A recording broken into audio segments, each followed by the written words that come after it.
Welcome back to ages well for entertainment.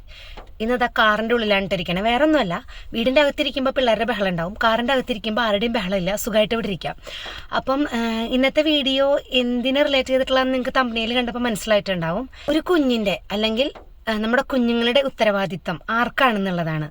അപ്പനാണോ അതോ അമ്മയ്ക്കാണോ? നിങ്ങളുടെ മറുപടി എന്താവും? നിങ്ങളുടെ എന്നല്ല, എല്ലാവരുടെയും മറുപടി എന്തായിരിക്കും? അപ്പനും അമ്മയ്ക്കും തുല്യ ഉത്തരവാദിത്തം എന്നുള്ളത് തന്നെയായിരിക്കും. ഇതൊക്കെ നമുക്ക് അറിയാവുന്ന കാര്യം തന്നെയാണ്. പക്ഷെ ഞാൻ ഇങ്ങനെ ഒരു വീഡിയോ എടുക്കാനുള്ള കാരണം എന്താണെന്ന് വെച്ച് കഴിഞ്ഞാൽ, ഞാൻ കുറച്ച് ദിവസം മുൻപ് ഒരാൾ എന്നോട് പറഞ്ഞൊരു കാര്യം, സ്വന്തം കുഞ്ഞിൻ്റെ കാര്യത്തിൽ അപ്പനില്ലാത്ത ഉത്തരവാദിത്തം മറ്റൊരാൾക്ക്, ഒരു പെർട്ടിക്കുലർ വ്യക്തിനെയാണ് പറഞ്ഞത്, അത് ഞാൻ പറയണില്ല.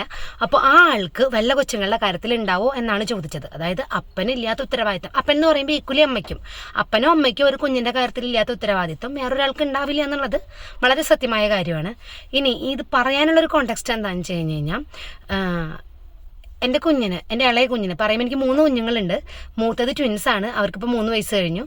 രണ്ടാമത്തത് ആൺകുട്ടി, അവനിപ്പോൾ 2 വയസ്സാവണു. അവന് ഇങ്ങനെ മേല് മറുകു പോലെ ഒരു പാട് കണ്ടപ്പോൾ നമ്മൾ അവനെ ഒന്ന് ഡയഗ്നൈസ് ചെയ്യാനായിട്ട് മെഡിക്കൽ കോളേജിലേക്ക് പോയപ്പോൾ ആദ്യത്തെ തവണ കൊണ്ടുപോകുമ്പോൾ എൻ്റെ ഹസ്ബൻഡിന് വരാൻ പറ്റിയില്ല. അപ്പം ആ ഒരു സിറ്റുവേഷനിൽ നമ്മൾ ആരുടെയും, ഈ പറയുന്ന ആരുടെയും സഹായമൊന്നും നമ്മൾ ചോദിച്ചിട്ടില്ല. എൻ്റെ കൂടെ എൻ്റെ ആൻറ്റിയാണ് വന്നിട്ടുണ്ടായിരുന്നത്, അമ്മയുടെ ബ്രദറിൻ്റെ വൈഫാണ് വന്നിട്ടുണ്ടായിരുന്നത്. അപ്പോൾ ഞങ്ങൾ ഓട്ടോ വിളിച്ച് ഇവിടെ നിന്ന് പോയി. അപ്പോൾ ഞാനുണ്ട്, ആൻറ്റി ഉണ്ട്, കൊച്ചുണ്ട്. കൊച്ചിന് 59 ദിവസം പ്രായം ആണ്. അന്ന് പോകുമ്പോൾ കൊച്ചിന് 59 ദിവസമാണ് പ്രായം. അപ്പോൾ ചെറിയ കൊച്ചാണ്, നമുക്കറിയാം, എടുത്ത് നടക്കാൻ എനിക്ക് ബുദ്ധിമുട്ടുണ്ട്. ഞാൻ സിസേറിയൻ കഴിഞ്ഞതായിരുന്നു. പിന്നെ ഈ കുഞ്ഞു കൊച്ചിനെ ലിഫ്റ്റിൽ കയറ്റില്ല. അപ്പം നമുക്ക് കുട്ടീനെ എടുക്കാൻ പറ്റുന്ന ഒരാൾ വേണം. എൻ്റെ മൂത്ത 2 കുഞ്ഞുങ്ങൾ ഇവിടെ ഉണ്ട്. അപ്പോൾ എനിക്ക് എൻ്റെ അമ്മയ്ക്ക് കൂടെ വരാൻ പറ്റിയില്ല. അപ്പോൾ ആൻറ്റിയാണ് കൂടെ വന്നത്. എനിക്ക് ആരെങ്കിലും ഒരാൾ ഉണ്ടായാൽ മതി. കാരണം നമ്മൾ അവരെ ഡോക്ടറെ കാണാൻ ടോക്കൺ എടുക്കാനും അതിനൊക്കെ വേണ്ടി പോകുമ്പോൾ കുഞ്ഞിനെ ഒരാൾ പിടിക്കണം. പിന്നെ എനിക്ക് ഈ സ്റ്റെപ്പ് കയറി കൊച്ചിനെ എടുത്തുകൊണ്ട് നടക്കാൻ ബുദ്ധിമുട്ടുണ്ട്. ഞാൻ പറഞ്ഞില്ല, സിസേറിയൻ കഴിഞ്ഞിട്ട് 56 ദിവസം ആയിട്ടുള്ളൂ. അതുപോലെ ലിഫ്റ്റിൽ കുഞ്ഞിനെ കയറ്റില്ല. ചെറിയ നവജാത ശിശുക്കളെ അല്ലെങ്കിൽ ഒരു പ്രായമാവണവരെയും അവർ ലിഫ്റ്റിൽ കയറ്റില്ല. അപ്പോൾ നമ്മൾ എടുത്ത് തന്നെ കൊണ്ട് നടക്കണം. അപ്പോൾ അതിന് പറ്റുന്ന ഒരാളെന്ന് ഉദ്ദേശിച്ചിട്ട് നമ്മൾ ആൻറ്റിയോട് ചോദിച്ച ഉടനെ ആൻറ്റി പറഞ്ഞു വരാം എന്ന് പറഞ്ഞു. ആക്ച്വലി ചോദിക്കുകയല്ല ഉണ്ടായത്, ജോമോൻ്റെ കൈമേ ഇതാ ഇവിടെ ജോലിയുടെ ഇടയിൽ ഇതിവിടെ ടൈല് വീണ് പൊട്ടിയിട്ട് സ്റ്റിച്ച് ഇട്ടിരിക്കുകയായിരുന്നു. അപ്പം നമുക്ക് കുഞ്ഞിനെ എടുക്കാൻ പറ്റുമോ അതൊന്നും അറിയില്ല. ആളൊരു 45 കിലോമീറ്റർ അവിടെ നിന്ന് ട്രാവൽ ചെയ്ത് വണ്ടിയുമ്പോൾ വരണം. 2 വീലറാണ്. അപ്പോൾ അത് വരണം. അത് കഴിഞ്ഞിട്ട് കുഞ്ഞിനെയും കൊണ്ട് പോകണം. കുഞ്ഞിനെ എടുത്ത് നടക്കാൻ പറ്റുമോ? പിന്നെ മെഡിക്കൽ കോളേജിലൊക്കെ പോയാൽ നമുക്കറിയാലോ ഇത് എത്ര നേരം എടുക്കും എന്നുള്ളതൊന്നും നമുക്കറിയില്ല. കാരണം നമ്മൾ ആദ്യമായിട്ട് പോകണു. ഇത് അവിടെ ആരെ കാണേണ്ടി വരും, എന്ത് ചെയ്യേണ്ടി വരും ഒന്നും അറിയില്ല, എത്ര സമയം എടുക്കും എന്നറിയില്ല. അപ്പം നമുക്ക് അവിടെ ചെന്ന് കഴിഞ്ഞാൽ അവിടുത്തെ പ്രൊസീജിയേഴ്സ് ഒന്നും കാര്യമായിട്ട് അറിയില്ല. മുൻപ് ഒരു തവണ പോയപ്പോൾ അവിടെ നല്ല ഡിലേ വന്നിട്ടുണ്ട്. അപ്പം ആൻറ്റീനെയും കൊണ്ടാണ് പോയത്. അപ്പോൾ ജോമോന് വരാൻ പറ്റാത്തൊരു സിറ്റുവേഷൻ ഇങ്ങനെ ആയ കാരണം കൊണ്ട് പിന്നെ നമ്മൾ വരണ്ടാന്ന് പറഞ്ഞു. വെറുതെ ഒരാൾ ബുദ്ധിമുട്ടി വന്നിട്ട് കാര്യമില്ല. കുഞ്ഞിൻ്റെ അമ്മയായ ഞാൻ കൂടിയുണ്ട്. അപ്പോൾ ഇതിനെ പറയാൻ കാരണം, നമ്മൾ ട്വിൻസ് ആയിരുന്ന സമയത്ത് നമ്മൾ വരെ ഒരു കോവിഡ് ടൈം ആയിരുന്നു. ഹോസ്പിറ്റലിൽ കൊണ്ടുപോകാനൊക്കെ ആയിട്ട് കുറച്ച് ബുദ്ധിമുട്ടുണ്ടായിരുന്നു. അങ്ങനെ 2 പേരെ പിടിക്കണം. അപ്പോഴും ഈ പറഞ്ഞ പോലെ എനിക്ക് സിസേറിയൻ ആയിരുന്നു. 45 ദിവസത്തെ ഫസ്റ്റത്തെ റിവ്യൂ. അത് കഴിഞ്ഞ് 77ാമത്തെ ദിവസം മോന് പാല് കഴിക്കണത് ഛർദ്ദിക്കുക. അപ്പോൾ നമ്മൾ ഡോക്ടറെ അടുത്തേക്ക് കൊണ്ടുപോയി അവന് സ്കാനിങ് പറഞ്ഞു. അപ്പോഴൊക്കെ നമുക്കിങ്ങനെ ആരെങ്കിലുമൊക്കെ ആശ്രയിക്കേണ്ടി വന്നിട്ടുണ്ട്. 2 കുട്ടികളായിരുന്നു. അന്ന് ജോമോൻ ഗൾഫിലായിരുന്നു. ജോമോൻ എൻ്റെ ഹസ്ബൻഡാണ്, ആൾ ഗൾഫിലായിരുന്നു. അപ്പോൾ ഗൾഫിലാകുമ്പോൾ പിന്നെ നമുക്ക് എന്തായാലും ആളെ നമുക്ക് നോക്കാൻ പറ്റില്ല. അപ്പോൾ അമ്മയുടെ ചേച്ചി വന്നിട്ടുണ്ട് അവനെ ഹോസ്പിറ്റലിൽ അവരെ കൊണ്ടുപോകാനായിട്ട്. അതുപോലെ നമ്മുടെ ഫ്രണ്ടിലെ വീട്ടിലെ വല്യമ്മ, ആൾ ഭയങ്കര സഹായമാണ് നമുക്ക്. ഞാൻ വല്യമ്മ എന്നാണ് വിളിക്കുന്നത്. അപ്പോൾ ആൾ വന്നിട്ടുണ്ട് കുട്ടികളെ ഈ ഹോസ്പിറ്റലിലേക്ക് ഇവന് ഛർദ്ദിയൊക്കെ ആയിട്ട് കൊണ്ടുപോകുമ്പോൾ. ഞങ്ങൾക്ക് അന്ന് ഏകദേശം ഒരു ഫുൾ ഡേ തന്നെ ഹോസ്പിറ്റലിൽ നിൽക്കേണ്ടി വന്നിട്ടുണ്ട്, സ്കാനിങ്ങും കാര്യങ്ങളൊക്കെ ആയിട്ട്. അപ്പം അന്ന് ഇവരൊക്കെ വന്നിട്ടുണ്ട്. അപ്പോൾ ആ സമയത്ത് നമുക്ക് സഹായത്തിന് ഇവരൊക്കെയാണ് ഉണ്ടായിരുന്നതെന്നുള്ള ഒരു സംസാരത്തിൽ വന്നപ്പോൾ ഇത് കേട്ട ആൾ പറഞ്ഞതാണ്, സ്വന്തം അപ്പനില്ലാത്ത ഉത്തരവാദിത്തം വല്ല കൊച്ചുങ്ങളുടെ കാര്യത്തിൽ വേറെ ആർക്കെങ്കിലും ഉണ്ടാവും. അതായത് ഇത് 3 കൊല്ലം മുൻപ് കഴിഞ്ഞ കാര്യമാണ്. ഈ ട്വിൻസിനെ കൊണ്ട് ഹോസ്പിറ്റലിൽ പോയത്. അന്ന് നമ്മൾ ആരാണ് ഫ്രീ ആയിരിക്കുക, ആരാണ് നമ്മുടെ കൂടെ വരാൻ പറ്റുക? അപ്പോൾ ഇവിടത്തെ എൻ്റെ അപ്പച്ചൻ്റെ പെങ്ങളുണ്ട്, ആളുടെ ഹസ്ബൻഡ്, ഞാൻ അച്ചാച്ചനെ വിളിക്കും, അച്ചാച്ചനാണ് നമ്മളെയും കൊണ്ട് ഈ ഹോസ്പിറ്റലിലേക്കൊക്കെ പോകാറ്. അച്ചാച്ചൻ കാർ എടുക്കും. അപ്പോൾ ആള് നമ്മളെയും കൊണ്ട് ഹോസ്പിറ്റലിൽ പോകും. പക്ഷേ ആളങ്ങനെ ഹോസ്പിറ്റലിൻ്റെ അകത്തേക്ക് അങ്ങനെ വരാറില്ല. അപ്പം നമുക്ക് ആരെങ്കിലും സ്ത്രീകൾ വേണം കുട്ടികളെ പിടിക്കാൻ. കാരണം ഈ കുഞ്ഞു പിള്ളേരല്ലേ, അപ്പോൾ അവർ ഹാൻഡിൽ ചെയ്യാൻ പറ്റുന്ന ആരെങ്കിലും വേണം. അപ്പം നമ്മളിതുപോലെ പലരോടും ചോദിക്കാറുണ്ട്. അങ്ങനെയാണ് വല്യമ്മച്ചിയും ഈ വല്യമ്മയും ഒക്കെ വന്നിട്ടുള്ളത്. അപ്പോൾ ആ സമയത്ത് നമ്മൾ ഈ പറഞ്ഞ വ്യക്തിയോടും ചോദിച്ചിട്ടുണ്ട്. അപ്പം അങ്ങനെ ചോദിച്ചപ്പോൾ ആൾ പല എക്സ്ക്യൂസ് പറഞ്ഞു. നമ്മളത് വിട്ടു, നമ്മൾ വേറെ ആൾക്കാരെ വിളിച്ച് ഹോസ്പിറ്റലിൽ പോയി. ഇത് 3 കൊല്ലം മുമ്പ് കഴിഞ്ഞ കാര്യം. 2 വർഷം മുന്നെയാണ് ജോമോൻ നാട്ടിലുള്ളപ്പോൾ, ഈ ട്വിൻസ് ഉണ്ടാകുമ്പോൾ ജോമോൻ നാട്ടിലില്ല. അപ്പോൾ ഈ നാട്ടിലുള്ള സമയത്ത് ഈ ചെറിയ മോനെ കൊണ്ടുപോകാനായിട്ട് വന്നപ്പോൾ ഇതുപോലെ എമർജൻസി ആയിട്ട് ഈ മെഡിക്കൽ കോളേജിൽ കൊണ്ടുപോയി വന്നപ്പോൾ ആൻറ്റീനെയാണ് വിളിച്ചത്. അപ്പം പറഞ്ഞ് അപ്പൻ നാട്ടിലുണ്ടായിട്ടും അപ്പൻ കൂടെ വന്നിട്ടില്ലല്ലോ. ഇളയ കുഞ്ഞിനെ കൊണ്ടുപോകാനായിട്ട് അപ്പൻ നാട്ടിലുണ്ടായിട്ടും അപ്പൻ കൂടെ വന്നിട്ടില്ലല്ലോ. അപ്പം സ്വന്തം അപ്പന് ഇല്ലാത്ത ഉത്തരവാദിത്തം വേറൊരാൾക്ക്, ഈ പറഞ്ഞത് ഈ വ്യക്തിയല്ല, ഈ വ്യക്തിയോട് വളരെ അടുത്ത് നിൽക്കുന്ന ഒരാൾ പറഞ്ഞത് അയാൾക്ക് നിങ്ങളുടെ കൊച്ചുങ്ങളുടെ കാര്യത്തിൽ ഉണ്ടാവുമോ എന്നാണ് ചോദിച്ചത്. അപ്പോൾ അന്ന് അപ്പൻ കൂടെ വന്നിട്ടില്ല, ആ ഒരു ദിവസം അപ്പൻ കൂടെ വന്നിട്ടില്ല എന്നുള്ളത് സത്യമാണ്. എന്നുള്ളത് കൊണ്ട് ആളൊരു ഉത്തരവാദിത്തം ഇല്ലാത്തൊരു മനുഷ്യനായിട്ട് മാറുന്നില്ല. അപ്പോഴാണ് ഈ ഒരു സംഭവം ഉണ്ടായപ്പോഴാണ് ഞാൻ ചിന്തിച്ചത്, നമ്മുടെ കുഞ്ഞുങ്ങളുടെ കാര്യത്തിൽ അപ്പനും അമ്മയ്ക്കും തുല്യ ഉത്തരവാദിത്തമാണ്. പക്ഷേ അപ്പനും അമ്മയ്ക്കും തുല്യ ഉത്തരവാദിത്തം എന്ന് പറയുമ്പോൾ അത് ഏത് രീതിയിലാണ് തുല്യ ഉത്തരവാദിത്തം? ഇപ്പം എല്ലായിടത്തേക്ക് പോകുമ്പോഴും അപ്പനും അമ്മയും കൂടെ വരണം എന്നാണോ? ഇപ്പോൾ എനിക്ക് 31 വയസ്സായി, ഞാൻ എൻ്റെ ഒരു ഓർമ്മയുള്ള കാലം തുടങ്ങി എൻ്റെ അപ്പനും അമ്മയും എന്നോട് എങ്ങനെയാണ്, അല്ലെങ്കിൽ എന്നോടും എൻ്റെ അനിയനോടും എങ്ങനെയാണ് പെരുമാറിയെന്ന് എനിക്കറിയാം. നമ്മുടെ പല വീടുകളിലും പല സിറ്റുവേഷൻസ് ആയിരിക്കും. ഇപ്പോൾ രണ്ടുപേരും ജോലിക്ക് പോകുന്ന ആൾക്കാരായിരിക്കാം, ചിലപ്പോൾ ഒരാൾ മാത്രം ജോലിക്ക് പോകുന്ന ആളായിരിക്കാം. ഇപ്പോൾ ഞങ്ങളുടെ കാര്യം നോക്കുകയാണെങ്കിൽ, ഞാൻ ഫസ്റ്റ് പ്രഗ്നൻ്റ് ആയത് ഒരു കോവിഡ് ടൈമിലായിരുന്നു. എന്നെ 5 മാസം വരെയും ഹോസ്പിറ്റലിലേക്ക് കൊണ്ടുപോയത് എൻ്റെ ഹസ്ബൻഡ് മാത്രമാണ്. എൻ്റെ അപ്പച്ചനോട് വയ്യായിരുന്നു, എൻ്റെ അമ്മയ്ക്ക് വന്ന് നിൽക്കാൻ തീരെ പറ്റാത്ത സാഹചര്യമായിരുന്നു. എൻ്റെ അപ്പച്ചൻ ബെഡ് റിഡൻ എന്ന് പറഞ്ഞ പോലെ തന്നെയായിരുന്നു. അപ്പോൾ പെട്ടെന്ന് വന്നൊരു അസുഖം, ക്യാൻസർ ആയിരുന്നു. അതൊക്കെ ഞാൻ മുൻപൊരു വീഡിയോയിൽ പറഞ്ഞിട്ടുണ്ട്. അപ്പോൾ അമ്മയ്ക്ക് വരാൻ പറ്റില്ല. ഞാൻ ഹോസ്പിറ്റലിൽ അഡ്മിറ്റ് ആയപ്പോഴും, ബ്ലീഡിംഗ് ആയിട്ട് അഡ്മിറ്റ് ആയപ്പോഴും, വോമിറ്റിംഗ് ആയിട്ട് അഡ്മിറ്റ് ആയപ്പോഴും എൻ്റെ ഹസ്ബൻഡ് അല്ലാതെ വേറൊരാളും എൻ്റെ കൂടെ വന്ന് നിന്നിട്ടില്ല. ഈ പറഞ്ഞ ഉത്തരവാദിത്തമില്ല എന്ന് പറഞ്ഞ ആളാണ്. അത് കഴിഞ്ഞ് ആൾ ഗൾഫിലേക്ക് തിരിച്ചുപോയി. അത് കഴിഞ്ഞ് ഡെലിവറിയുടെ ടൈമിൽ നമുക്ക് ഹോസ്പിറ്റലിൽ അമ്മയുണ്ടായിരുന്നു, ആളുടെ അമ്മയുണ്ടായിരുന്നു, രണ്ടുപേരുടെ അമ്മമാരുണ്ടായിരുന്നു, എൻ്റെ വല്യമ്മച്ചി ഉണ്ടായിരുന്നു. പിന്നെ നമ്മൾ ട്വിൻസ് ആണല്ലോ, നമുക്ക് ഞങ്ങൾക്ക് പിടിക്കാൻ ആൾക്കാർ വേണമല്ലോ. ഇത് കഴിഞ്ഞ് 45ാമത്തെ ദിവസം ഹോസ്പിറ്റലിൽ പോകുമ്പോൾ അങ്ങനെ തുടങ്ങി 6 മാസം വരെ ആളില്ല. 6 മാസത്തിലാണ് ആൾ നാട്ടിലേക്ക് വന്നത്. പിന്നെ ഉടനെ അവർക്ക് 9 മാസമായ ഉടനെ അടുത്ത കുഞ്ഞാവുന്നു. അവന് ഈ 9 മാസം ഹോസ്പിറ്റലിലേക്ക് കാണിക്കാനായിട്ട് ജോമോൻ അല്ലാതെ വേറൊരാൾ എൻ്റെ കൂടെ വന്നിട്ടില്ല. ജോമോൻ മാത്രം. അതിപ്പോൾ ഞാൻ അവിടെ ആണെങ്കിലും 7 മാസം കഴിഞ്ഞ് എൻ്റെ വീട്ടിലാണെങ്കിലും 9 മാസവും ഹോസ്പിറ്റലിലേക്ക് ജോമോനാണ് വന്നിട്ടുള്ളത്. പിന്നെ അഡ്മിറ്റ് ആവുന്ന ടൈമിൽ മൂത്ത 2 കുഞ്ഞുങ്ങളുണ്ട്, അവർക്ക് 1.5 വയസ്സാവുന്നേ ഉള്ളൂ. അപ്പം നമുക്ക് അവരുടെ അടുത്ത് അവർക്ക് പരിചയമുള്ള ഒരാൾ വേണം. ഈ ജനിക്കുന്ന കുഞ്ഞിനൊന്നും അറിയില്ല, ആകാശം ഭൂമിയൊന്നും അറിയില്ല, ആരെടുത്താലും അത് കൂടെ പോയിക്കോളും. അപ്പോൾ അമ്മമാർ തന്നെ വേണമെന്നൊന്നുമില്ല. അപ്പോൾ ഇവിടെ കുഞ്ഞുങ്ങളുടെ അടുത്ത് 2 അമ്മമാരെ ആക്കിയിട്ട് ഞാനും ജോമോനും ഒരു മെയ്ഡുമാണ് ഹോസ്പിറ്റലിൽ. നമ്മൾ സഹായത്തിനൊരു ചേച്ചിനെ വിളിച്ചു. ഇത്രയും പേരാണ് ഹോസ്പിറ്റലിൽ ഉണ്ടായിരുന്നത്. ഈ പറഞ്ഞ ഉത്തരവാദിത്തം ഇല്ല എന്ന് മറ്റൊരാൾ പറഞ്ഞ ആൾ തന്നെയാണ് അന്ന് വന്നത്. അതുപോലെ കുഞ്ഞ് ജനിച്ചിട്ട് NICUലായിരുന്നു. ഞങ്ങൾ ഡിസ്ചാർജായി പോരണമെന്നാണ് ഞങ്ങൾക്ക് അവനെ കിട്ടിയത്. എന്തോ ഒരു മറ്റേ മുസ്ലിം പെരുന്നാളിൻ്റെ ടൈം ആയതുകൊണ്ട് ഞങ്ങൾ ഡിസ്ചാർജ് ആവണമെന്ന് അതിന് റിലേറ്റഡ് ആയിട്ട് വാക്സിനേഷൻ എൻ്റെ അത് അവധിയായിരുന്നു. അപ്പോൾ ഇവൻ ഇതുവരെ BCG എടുത്തിട്ടില്ല. റൂമിലേക്ക് കൊണ്ടുവരുമ്പോൾ എടുക്കാം എന്ന് പറഞ്ഞിട്ട് BCG എടുത്തിട്ടില്ല. അപ്പം നമ്മൾ പറഞ്ഞു നമ്മൾ പുറത്ത് പോയിട്ട് എടുത്തോളാം, കാരണം അതല്ലാന്നുണ്ടെങ്കിൽ പിന്നെ ഞങ്ങൾ വീണ്ടും മൺഡേ വരെ അവിടെ നിൽക്കണം. അപ്പോൾ നമ്മുടെ കൂടെ സഹായത്തിന് നിൽക്കുന്ന ചേച്ചിക്ക് അർജൻറ്റായിട്ട് വീട്ടിലേക്ക് തിരിച്ച് വന്നേ പറ്റുള്ളൂ. അങ്ങനെ അവനെ കൊണ്ടുവന്നിട്ട് എനിക്ക് തോന്നുന്നു 9ാമത്തെ ദിവസം ബുധനാഴ്ച ഡിസ്ചാർജായി വന്ന് പിന്നത്തെ ബുധനാഴ്ച അവന് 9 ദിവസം. അന്ന് BCG എടുക്കാനായിട്ട് എൻ്റെ അമ്മയും ജോമോനും കൂടിയിട്ടാണ് കൊണ്ടുപോയത്. അപ്പോൾ കുഞ്ഞിൻ്റെ അമ്മ പോയിട്ടില്ല. അതുപോലെ അവന് മഞ്ഞപ്പ് ഉണ്ടായിരുന്നു. അപ്പോൾ മഞ്ഞപ്പ് ടെസ്റ്റ് ചെയ്യാൻ പറഞ്ഞിരുന്നു. അപ്പോൾ അത് ടെസ്റ്റ് ചെയ്യാൻ ബ്ലഡ് എടുക്കാൻ കൊണ്ടുപോകണം, അതിൻ്റെ റിസൾട്ട് കിട്ടി ഡോക്ടറോട് പറയാൻ വേണ്ടി കൊണ്ടുപോകണം. ഇതൊക്കെയുണ്ട്. ഇതിന് എല്ലാത്തിനും കൂടെ പോയത് എൻ്റെ അമ്മയും ജോമോൻ, അതായത് കുഞ്ഞിൻ്റെ അപ്പൻ കൂടിയാണ് പോയത്. 9 ദിവസമായും പ്രായമായ കുഞ്ഞിനെ വിട്ട് കുഞ്ഞിൻ്റെ അമ്മയായ ഞാൻ ഉത്തരവാദിത്തമില്ലാതെ പോയി ഇല്ല എന്ന് വേണമെങ്കിൽ ആൾക്കാർക്ക് പറയാം.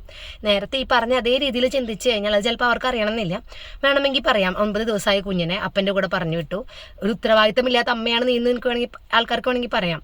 അപ്പോൾ അന്ന് എനിക്ക് യൂറിനറി ഇൻഫെക്ഷൻ ആയിരുന്നു. സിസേറിയൻ കഴിഞ്ഞ് 9 ദിവസമേ ആയിട്ടുള്ളൂ. അപ്പോൾ ആ അവസ്ഥകൾ മനസ്സിലാക്കിക്കൊണ്ട് കുഞ്ഞിൻ്റെ അപ്പനാണ് കൊണ്ടുപോയത് BCG എടുക്കാനായിട്ട്. അതുപോലെ വാക്സിനേഷൻസിനൊക്കെ ഞാൻ ഇവിടെ നിന്ന് അമ്മേനെയും കൊണ്ടോ അല്ലെങ്കിൽ ഈ പറഞ്ഞ പോലെ വല്യമ്മേനെയും കൊണ്ടോ ആരെയും കൊണ്ടൊക്കെയാണ് പോവാറ്. മാമോദീസ കഴിഞ്ഞിട്ടും ഞാൻ ഒരു 3 മാസത്തോളം ഇവിടെയായിരുന്നു. അപ്പോൾ എനിക്ക് ഓരോ വാക്സിനേഷന് വേണ്ടിയിട്ടും എനിക്ക് ജോമോനോട് അവിടെ നിന്ന് വരാൻ പറയാൻ പറ്റില്ല. അപ്പോൾ അതൊരു ഉത്തരവാദിത്തമില്ലായ്മയല്ല, നമ്മൾ നമ്മുടെ സാഹചര്യങ്ങൾ അനുസരിച്ചിട്ടാണ് നമ്മൾ പോണത്. അതല്ലാതെ കുഞ്ഞിനെയും കൊണ്ടുപോകുന്ന എല്ലായിടത്തും അപ്പനമ്മയും വേണമെന്ന് പറയേണ്ട കാര്യമില്ല. ഇപ്പം ബാക്കി എല്ലാ തവണയും അവന് കണ്ടിന്യൂസ് ആയിട്ട് ഈ മെഡിക്കൽ കോളേജിൽ പോയതിനു ശേഷം കണ്ടിന്യൂസ് ആയിട്ട് എല്ലാ മാസവും, പിന്നെ അല്ലെങ്കിൽ ഓൾട്ടർനേറ്റ് മന്ത്സിൽ, ഇപ്പോൾ 6 months ആയിട്ട് അങ്ങനെ അവന് ചെക്കപ്സ് ഉണ്ട്, അവന് റിവ്യൂസ് ഉണ്ട്. ഇതിനെല്ലാം കൊണ്ടുപോകുന്നത് ജോമോനും ഞാനും കൂടിയാണ്. അതല്ല എങ്കിൽ എൻ്റെ അനിയൻ ഇവിടെയുള്ള സമയമാണെങ്കിൽ എൻ്റെ അനിയനും ഞാനും കൂടിയാണ് കൊണ്ടുപോകുന്നത്. നമുക്ക് ഒരാൾക്ക് തനിയെ കൊണ്ടുപോകാൻ പറ്റില്ല, ഒരാളെ നമുക്ക് ഹെൽപ്പിന് വേണം, അത്രേ ഉള്ളൂ. ഇപ്പം ഞാനില്ല, ജോമോൻ തന്നെ കൊണ്ടുപോയാലും എനിക്ക് ഉത്തരവാദിത്തം ഇല്ല എന്ന് ഒരാൾക്കും പറയാൻ പറ്റില്ല. പ്രായപൂർത്തിയായ ആൾക്കാരാണ്, കുഞ്ഞിൻ്റെ കാര്യങ്ങൾ പറഞ്ഞാൽ മനസ്സിലാവുന്ന ആൾക്കാരാണ്. ഇത് പറഞ്ഞാൽ അതിനുള്ള കാര്യങ്ങൾ അതിൻ്റെ ബാക്കി ചെയ്യാനായിട്ട് പ്രാപ്തരായിട്ടുള്ള ആൾക്കാരുമാണ് അപ്പനും അമ്മയും. അപ്പോൾ കുഞ്ഞിൻ്റെ കൂടെ ഒരാൾ പോയില്ല എന്ന് വിചാരിച്ചിട്ട് അതൊരു ഉത്തരവാദിത്തമില്ലായ്മയാണെന്ന് എനിക്ക് തോന്നണില്ല. ഇപ്പോഴും നേരം വെളുക്കാത്ത അങ്ങനെ തോന്നുന്ന ആൾക്കാരുണ്ടായിരിക്കാം ചിലപ്പോൾ. ഞാൻ പറഞ്ഞല്ലോ, ഞാൻ ആ ഒരു ഒരു സെൻറ്റൻസ് കേട്ടപ്പോൾ ഇത്രയും പറയാനുള്ള കാരണം ഈ ഒരു ദിവസം മാത്രം ആൾ വന്നില്ല എന്ന് പറഞ്ഞിട്ട് കൊച്ചിൻ്റെ കാര്യത്തിൽ ഉത്തരവാദിത്തം ഇല്ല എന്ന് പറയുന്ന ഈ ഒരാളല്ല, ഇത് പലരും പലതരത്തിലും കേട്ടിട്ടുണ്ടാവും. ഇനി കുഞ്ഞുങ്ങളുടെ കാര്യത്തിൽ ഉത്തരവാദിത്തം എന്ന് പറയുന്നത് നോക്കാതെ നടക്കുന്ന അപ്പനമ്മമാരുണ്ടായിരിക്കാം ചിലപ്പോൾ. പക്ഷെ നമ്മൾ അങ്ങനെയൊന്നുമല്ല. ഒരു കുഞ്ഞുണ്ടായിക്കഴിഞ്ഞാൽ നമ്മൾ അതിനെ നല്ല രീതിക്ക് വളർത്താം എന്ന് നമുക്ക് ഉറപ്പുള്ളപ്പോൾ മാത്രം നമ്മളൊരു കുഞ്ഞിനെ പറ്റി ചിന്തിച്ചാൽ മതി. ഒരു കുഞ്ഞുണ്ടായി അതിൻ്റെ കാര്യത്തിൽ അതിന് സാമ്പത്തിക സുരക്ഷിതത്വം, അതുപോലെ അതിൻ്റെ എല്ലാ രീതിയിലുള്ള കാര്യങ്ങളും പ്രോപ്പറായിട്ട് നോക്കാനുള്ള ഉത്തരവാദിത്തം അപ്പനമ്മയ്ക്കുണ്ട്. ആ ഉത്തരവാദിത്തം എന്ന് പറയുന്നത് അവരെ നല്ല രീതിയിൽ വളർത്തുക, അവർക്ക് ആവശ്യമുള്ള മൂല്യങ്ങൾ പറഞ്ഞു കൊടുക്കുക, അവർക്ക് അവർക്കുള്ള സൗകര്യങ്ങൾ കൊടുക്കുക, അവരെ നല്ല രീതിയിൽ ഒരു ഹ്യൂമൻ ബീങ് ആയിട്ട് വളർത്താൻ നമ്മുടെ പരമാവധി നമ്മൾ ചെയ്യാം. അതൊക്കെയാണ് നല്ല വിദ്യാഭ്യാസം കൊടുക്കുക. അതൊക്കെയാണ് അച്ഛൻ്റെയും അമ്മയുടെയും കൂട്ടുത്തരവാദിത്വം. അതിന് ചിലപ്പോൾ ഒരാൾ ഗൾഫിലായിട്ടില്ലെങ്കിൽ അബ്രോഡായിട്ടുള്ള പാരൻസ് ആണെങ്കിൽ എപ്പോഴും ഇവരുടെ എല്ലാ കാര്യത്തിനും ഓടിയെത്താൻ പറ്റണമെന്നില്ല. അല്ലെങ്കിൽ അതുപോലെ ജോലി ചെയ്യുന്ന പാരൻസ് ആണെങ്കിൽ ഇപ്പോൾ ഒരാൾക്ക് രണ്ടുപേർക്കും ഒരേ സമയത്ത് ഓടി എത്താൻ പറ്റണമെന്നൊന്നുമില്ല. ഒരാളുണ്ടായാൽ മതി. എൻ്റെ കുഞ്ഞിൻ്റെ കാര്യത്തിൽ അപ്പൻ അവിടെ വരാൻ പറ്റാത്തൊരു സാഹചര്യമാണെങ്കിൽ അമ്മ എന്നുള്ള ഞാനുണ്ടായാൽ മതി. അതല്ല അമ്മയായി എനിക്ക് ചെല്ലാൻ പറ്റുന്നില്ലെങ്കിൽ അപ്പൻ എന്ന വ്യക്തി അവിടെ ഉണ്ടായാൽ മതി. ഇത് ഏത് കുഞ്ഞുങ്ങളുടെ കാര്യത്തിലാണെങ്കിലും നമ്മൾ ഇട്ടിട്ട് പോകുന്നല്ലോ. അതുപോലെ ഒരു പ്രായം കഴിയുമ്പോൾ എല്ലാത്തിനും കുട്ടികളുടെ പിന്നാലെ നടക്കുക എന്ന് പറയണത് അത് അച്ഛൻ്റെ അമ്മയുടെ ഒരു ഉത്തരവാദിത്തമായിട്ട് എനിക്ക് തോന്നണില്ല. അത് സ്വന്തം മക്കളെ ഉത്തരവാദിത്തം ഇല്ലാത്ത കഴിവ് കെട്ടവരായിട്ട് വളർത്തിയെടുക്കലായിട്ട് എനിക്ക് തോന്നുന്നുള്ളൂ. കാരണം എന്താ വെച്ച് കഴിഞ്ഞാൽ ഒരു എക്സാമ്പിൾ പറയാം. ഇപ്പം ചില ആൾക്കാർ ഇപ്പോഴും എൻ്റെ പ്രായത്തിലുള്ള ആൾക്കാർ ചിലർ വളരെ അപൂർവമാണ് കേട്ടോ. എൻ്റെ പ്രായത്തിലോ അല്ലെങ്കിൽ ആ ഒരു ഏജ് ഗ്രൂപ്പിലുള്ള ആൾക്കാർ എങ്ങോട്ടെങ്കിലും പോകണമെങ്കിൽ കൂടെ ഒരാൾ വേണം. സപ്പോസ് ഇപ്പോൾ ഒരു ബാങ്കിൽ പോകണമെങ്കിൽ, അല്ലെങ്കിൽ ഒരു പഞ്ചായത്തിൽ പോകണമെങ്കിൽ, അല്ലെങ്കിൽ ഇവനൊരു ഡ്രസ്സ് എടുക്കാൻ പോകണമെങ്കിൽ. എനിക്ക് 32 വയസ്സാണ്, 32 വയസ്സാവുന്നു, അത് വെച്ചിട്ടാണ് ഞാൻ പറയുന്നത്. ഒരു ഡ്രസ്സ് എടുക്കാൻ പോകണമെങ്കിൽ ഇതിനൊക്കെ കൂടെ വാലി പോലെ ഒരാൾ വേണ്ടി വരുന്ന ആൾക്കാരുണ്ട്. അത് ചെറുപ്പം തുടങ്ങി ആ പാരൻസ് അങ്ങനെ വളർത്തി വെച്ചിരിക്കുന്നതുകൊണ്ടാണല്ലോ അവരങ്ങനെ ആയിപ്പോയത്. ഇപ്പം എൻ്റെയൊക്കെ അപ്പച്ചൻ എന്ന് പറഞ്ഞാൽ നമ്മൾ 10ാം ക്ലാസ് കഴിഞ്ഞാൽ +1 ചേരുമ്പോൾ നമുക്ക് വരുമാന സർട്ടിഫിക്കറ്റ് വേണം. ഞാൻ ഡിപ്ലോമയ്ക്ക് ചേരുമ്പോൾ നമുക്ക് വരുമാന സർട്ടിഫിക്കറ്റ് വേണം. അപ്പോൾ ഇതിനൊന്നും വില്ലേജ് ഓഫീസിൽ പോയി കാര്യം പറഞ്ഞ്, ഞങ്ങളുടെ വില്ലേജ് ഓഫീസിൽ ഇവിടെ വളരെ അടുത്താണ്, നടക്കാവുന്ന ദൂരേ ഉള്ളൂ, പോയി കാര്യം പറഞ്ഞ് മേടിക്കാൻ 15 വയസ്സായ ഒരു കുട്ടിക്ക് അറിയാം. പോയി പറഞ്ഞ് റേഷൻ കാർഡ് കൊണ്ടുപോയി നമ്മുടെ വരുമാനം പറഞ്ഞ് മേടിക്കാനായിട്ട് അറിയാം എന്ന് പറയുന്നത് ഞാനും എൻ്റെ അനിയനൊക്കെ ചെയ്തിട്ടുണ്ട്. അപ്പം അപ്പച്ചൻ പറയും, നിങ്ങൾ പോയിക്കോ, അവിടെ എന്തെങ്കിലും ഉണ്ടെങ്കിൽ ആവശ്യം ഉണ്ടെങ്കിൽ നിങ്ങൾ വിളിക്കുക, അതല്ലെങ്കിൽ വന്ന് പറയും, നമുക്ക് നോക്കാമെന്ന് പറഞ്ഞിട്ട് 15-16 വയസ്സ് തുടങ്ങി വരുമാന സർട്ടിഫിക്കറ്റ് വാങ്ങാൻ ഞങ്ങൾ പോയിട്ടുണ്ട്. കറണ്ട് ബില്ലടക്കാൻ ഞങ്ങൾ പോയിട്ടുണ്ട്. അപ്പം അതിനൊന്നും അന്ന് തുടങ്ങി വേറൊരാളുടെ സഹായം ഇല്ലാതെ ചെയ്യാനായിട്ട് ഞങ്ങൾക്കറിയാം. അപ്പം ഈ പറഞ്ഞ രീതിക്ക് ചിന്തിക്കുന്നവർക്ക് പറയാം, ഉത്തരവാദിത്തം ഇല്ലാതെ പഠിക്കുന്ന കുട്ടിയെ അത് വാങ്ങാൻ വിട്ടിരിക്കുന്നു, അതല്ലെങ്കിൽ വരുമാന സർട്ടിഫിക്കറ്റ് വാങ്ങാൻ വിട്ടിരിക്കുന്നു എന്നൊക്കെ. പക്ഷെ നമ്മുടെ ഇവിടെ ആരും അന്നത്തെ ഒരു സാഹചര്യത്തിൽ അങ്ങനെ പറഞ്ഞിട്ടില്ല. അതുകൊണ്ട് തന്നെ അന്നും ഇന്നും നമുക്ക് എവിടെയെങ്കിലും പോയിട്ട് എന്തെങ്കിലും സാധനം മേടിച്ചുകൊണ്ട് വരണമെങ്കിൽ ഒരു പേടിയില്ല. അതുപോലെ 17 വയസ്സ് കഴിഞ്ഞ സമയത്ത് ഡിപ്ലോമയ്ക്ക് ചേരാനായിട്ട് ഇവിടെ അന്ന് നോഡൽ പോളിടെക്നിക്കൽ ആപ്ലിക്കേഷൻ കൊടുക്കാന്നൊക്കെ പറഞ്ഞൊരു സംഭവം ഉണ്ടായിരുന്നു. അന്ന് ഞാനും എൻ്റെ അനിയനും കൂടിയാണ് പോയിരിക്കുന്നത്.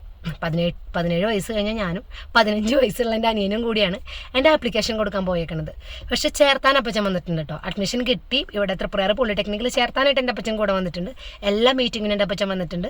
ഇതിൻ്റെ ഇടയിൽ ഒരു 18-19 വയസ്സുള്ളപ്പോഴാണ് SLC കാർഡ് ഉണ്ടല്ലോ, അതിൽ നമ്മുടെ ബർത്ത് പ്ലേസ് തെറ്റിയായിട്ടിരിക്കണേ, അമ്മയുടെ വീടിൻ്റെ സ്ഥലം ഇട്ടിരിക്കണേ. പക്ഷെ നമ്മൾ ബർത്ത് സർട്ടിഫിക്കറ്റിൽ ഹോസ്പിറ്റലിൻ്റെ ലൊക്കേഷനാണ് കിടക്കണേ. അപ്പം ഇത് മാറ്റണം. അപ്പോൾ വലിയൊരു അദാലത്തൊക്കെ വന്നിരുന്നു. നമ്മുടെ തൃശ്ശൂർ മോഡൽ ബോയ്സ് സ്കൂളിൽ വെച്ചിട്ടായിരുന്നു. അപ്പോൾ അതിൻ്റെ കാര്യങ്ങൾ മുഴുവൻ A to Z അപ്പച്ചൻ പോകാനുള്ള പൈസ തന്നു എന്നതൊഴികെ കാര്യങ്ങൾ അന്വേഷിക്കുന്നുണ്ട്. അതല്ലാതെ എൻ്റെ കൂടെ വന്നിട്ടില്ല. ഞാനാണ് എൻ്റെ സ്കൂളിൽ പോയി എന്താ ചെയ്യേണ്ടതെന്ന് അന്വേഷിച്ചത്. എനിക്ക് അവിടെ നിന്ന് തന്നെ ഒരു ചേച്ചീനെ കൂട്ടുകിട്ടി. എന്നെക്കാട്ടിലും ഒരു 3-4 വയസ്സിന് മൂപ്പുള്ള ഒരു ചേച്ചീനെ കൂട്ടുകിട്ടി. കോളേജിൽ നിന്ന് ഈ പറഞ്ഞ പോലെ പോകേണ്ട സമയത്ത് ഹാഫ് ഡേ ലീവ് പറയും.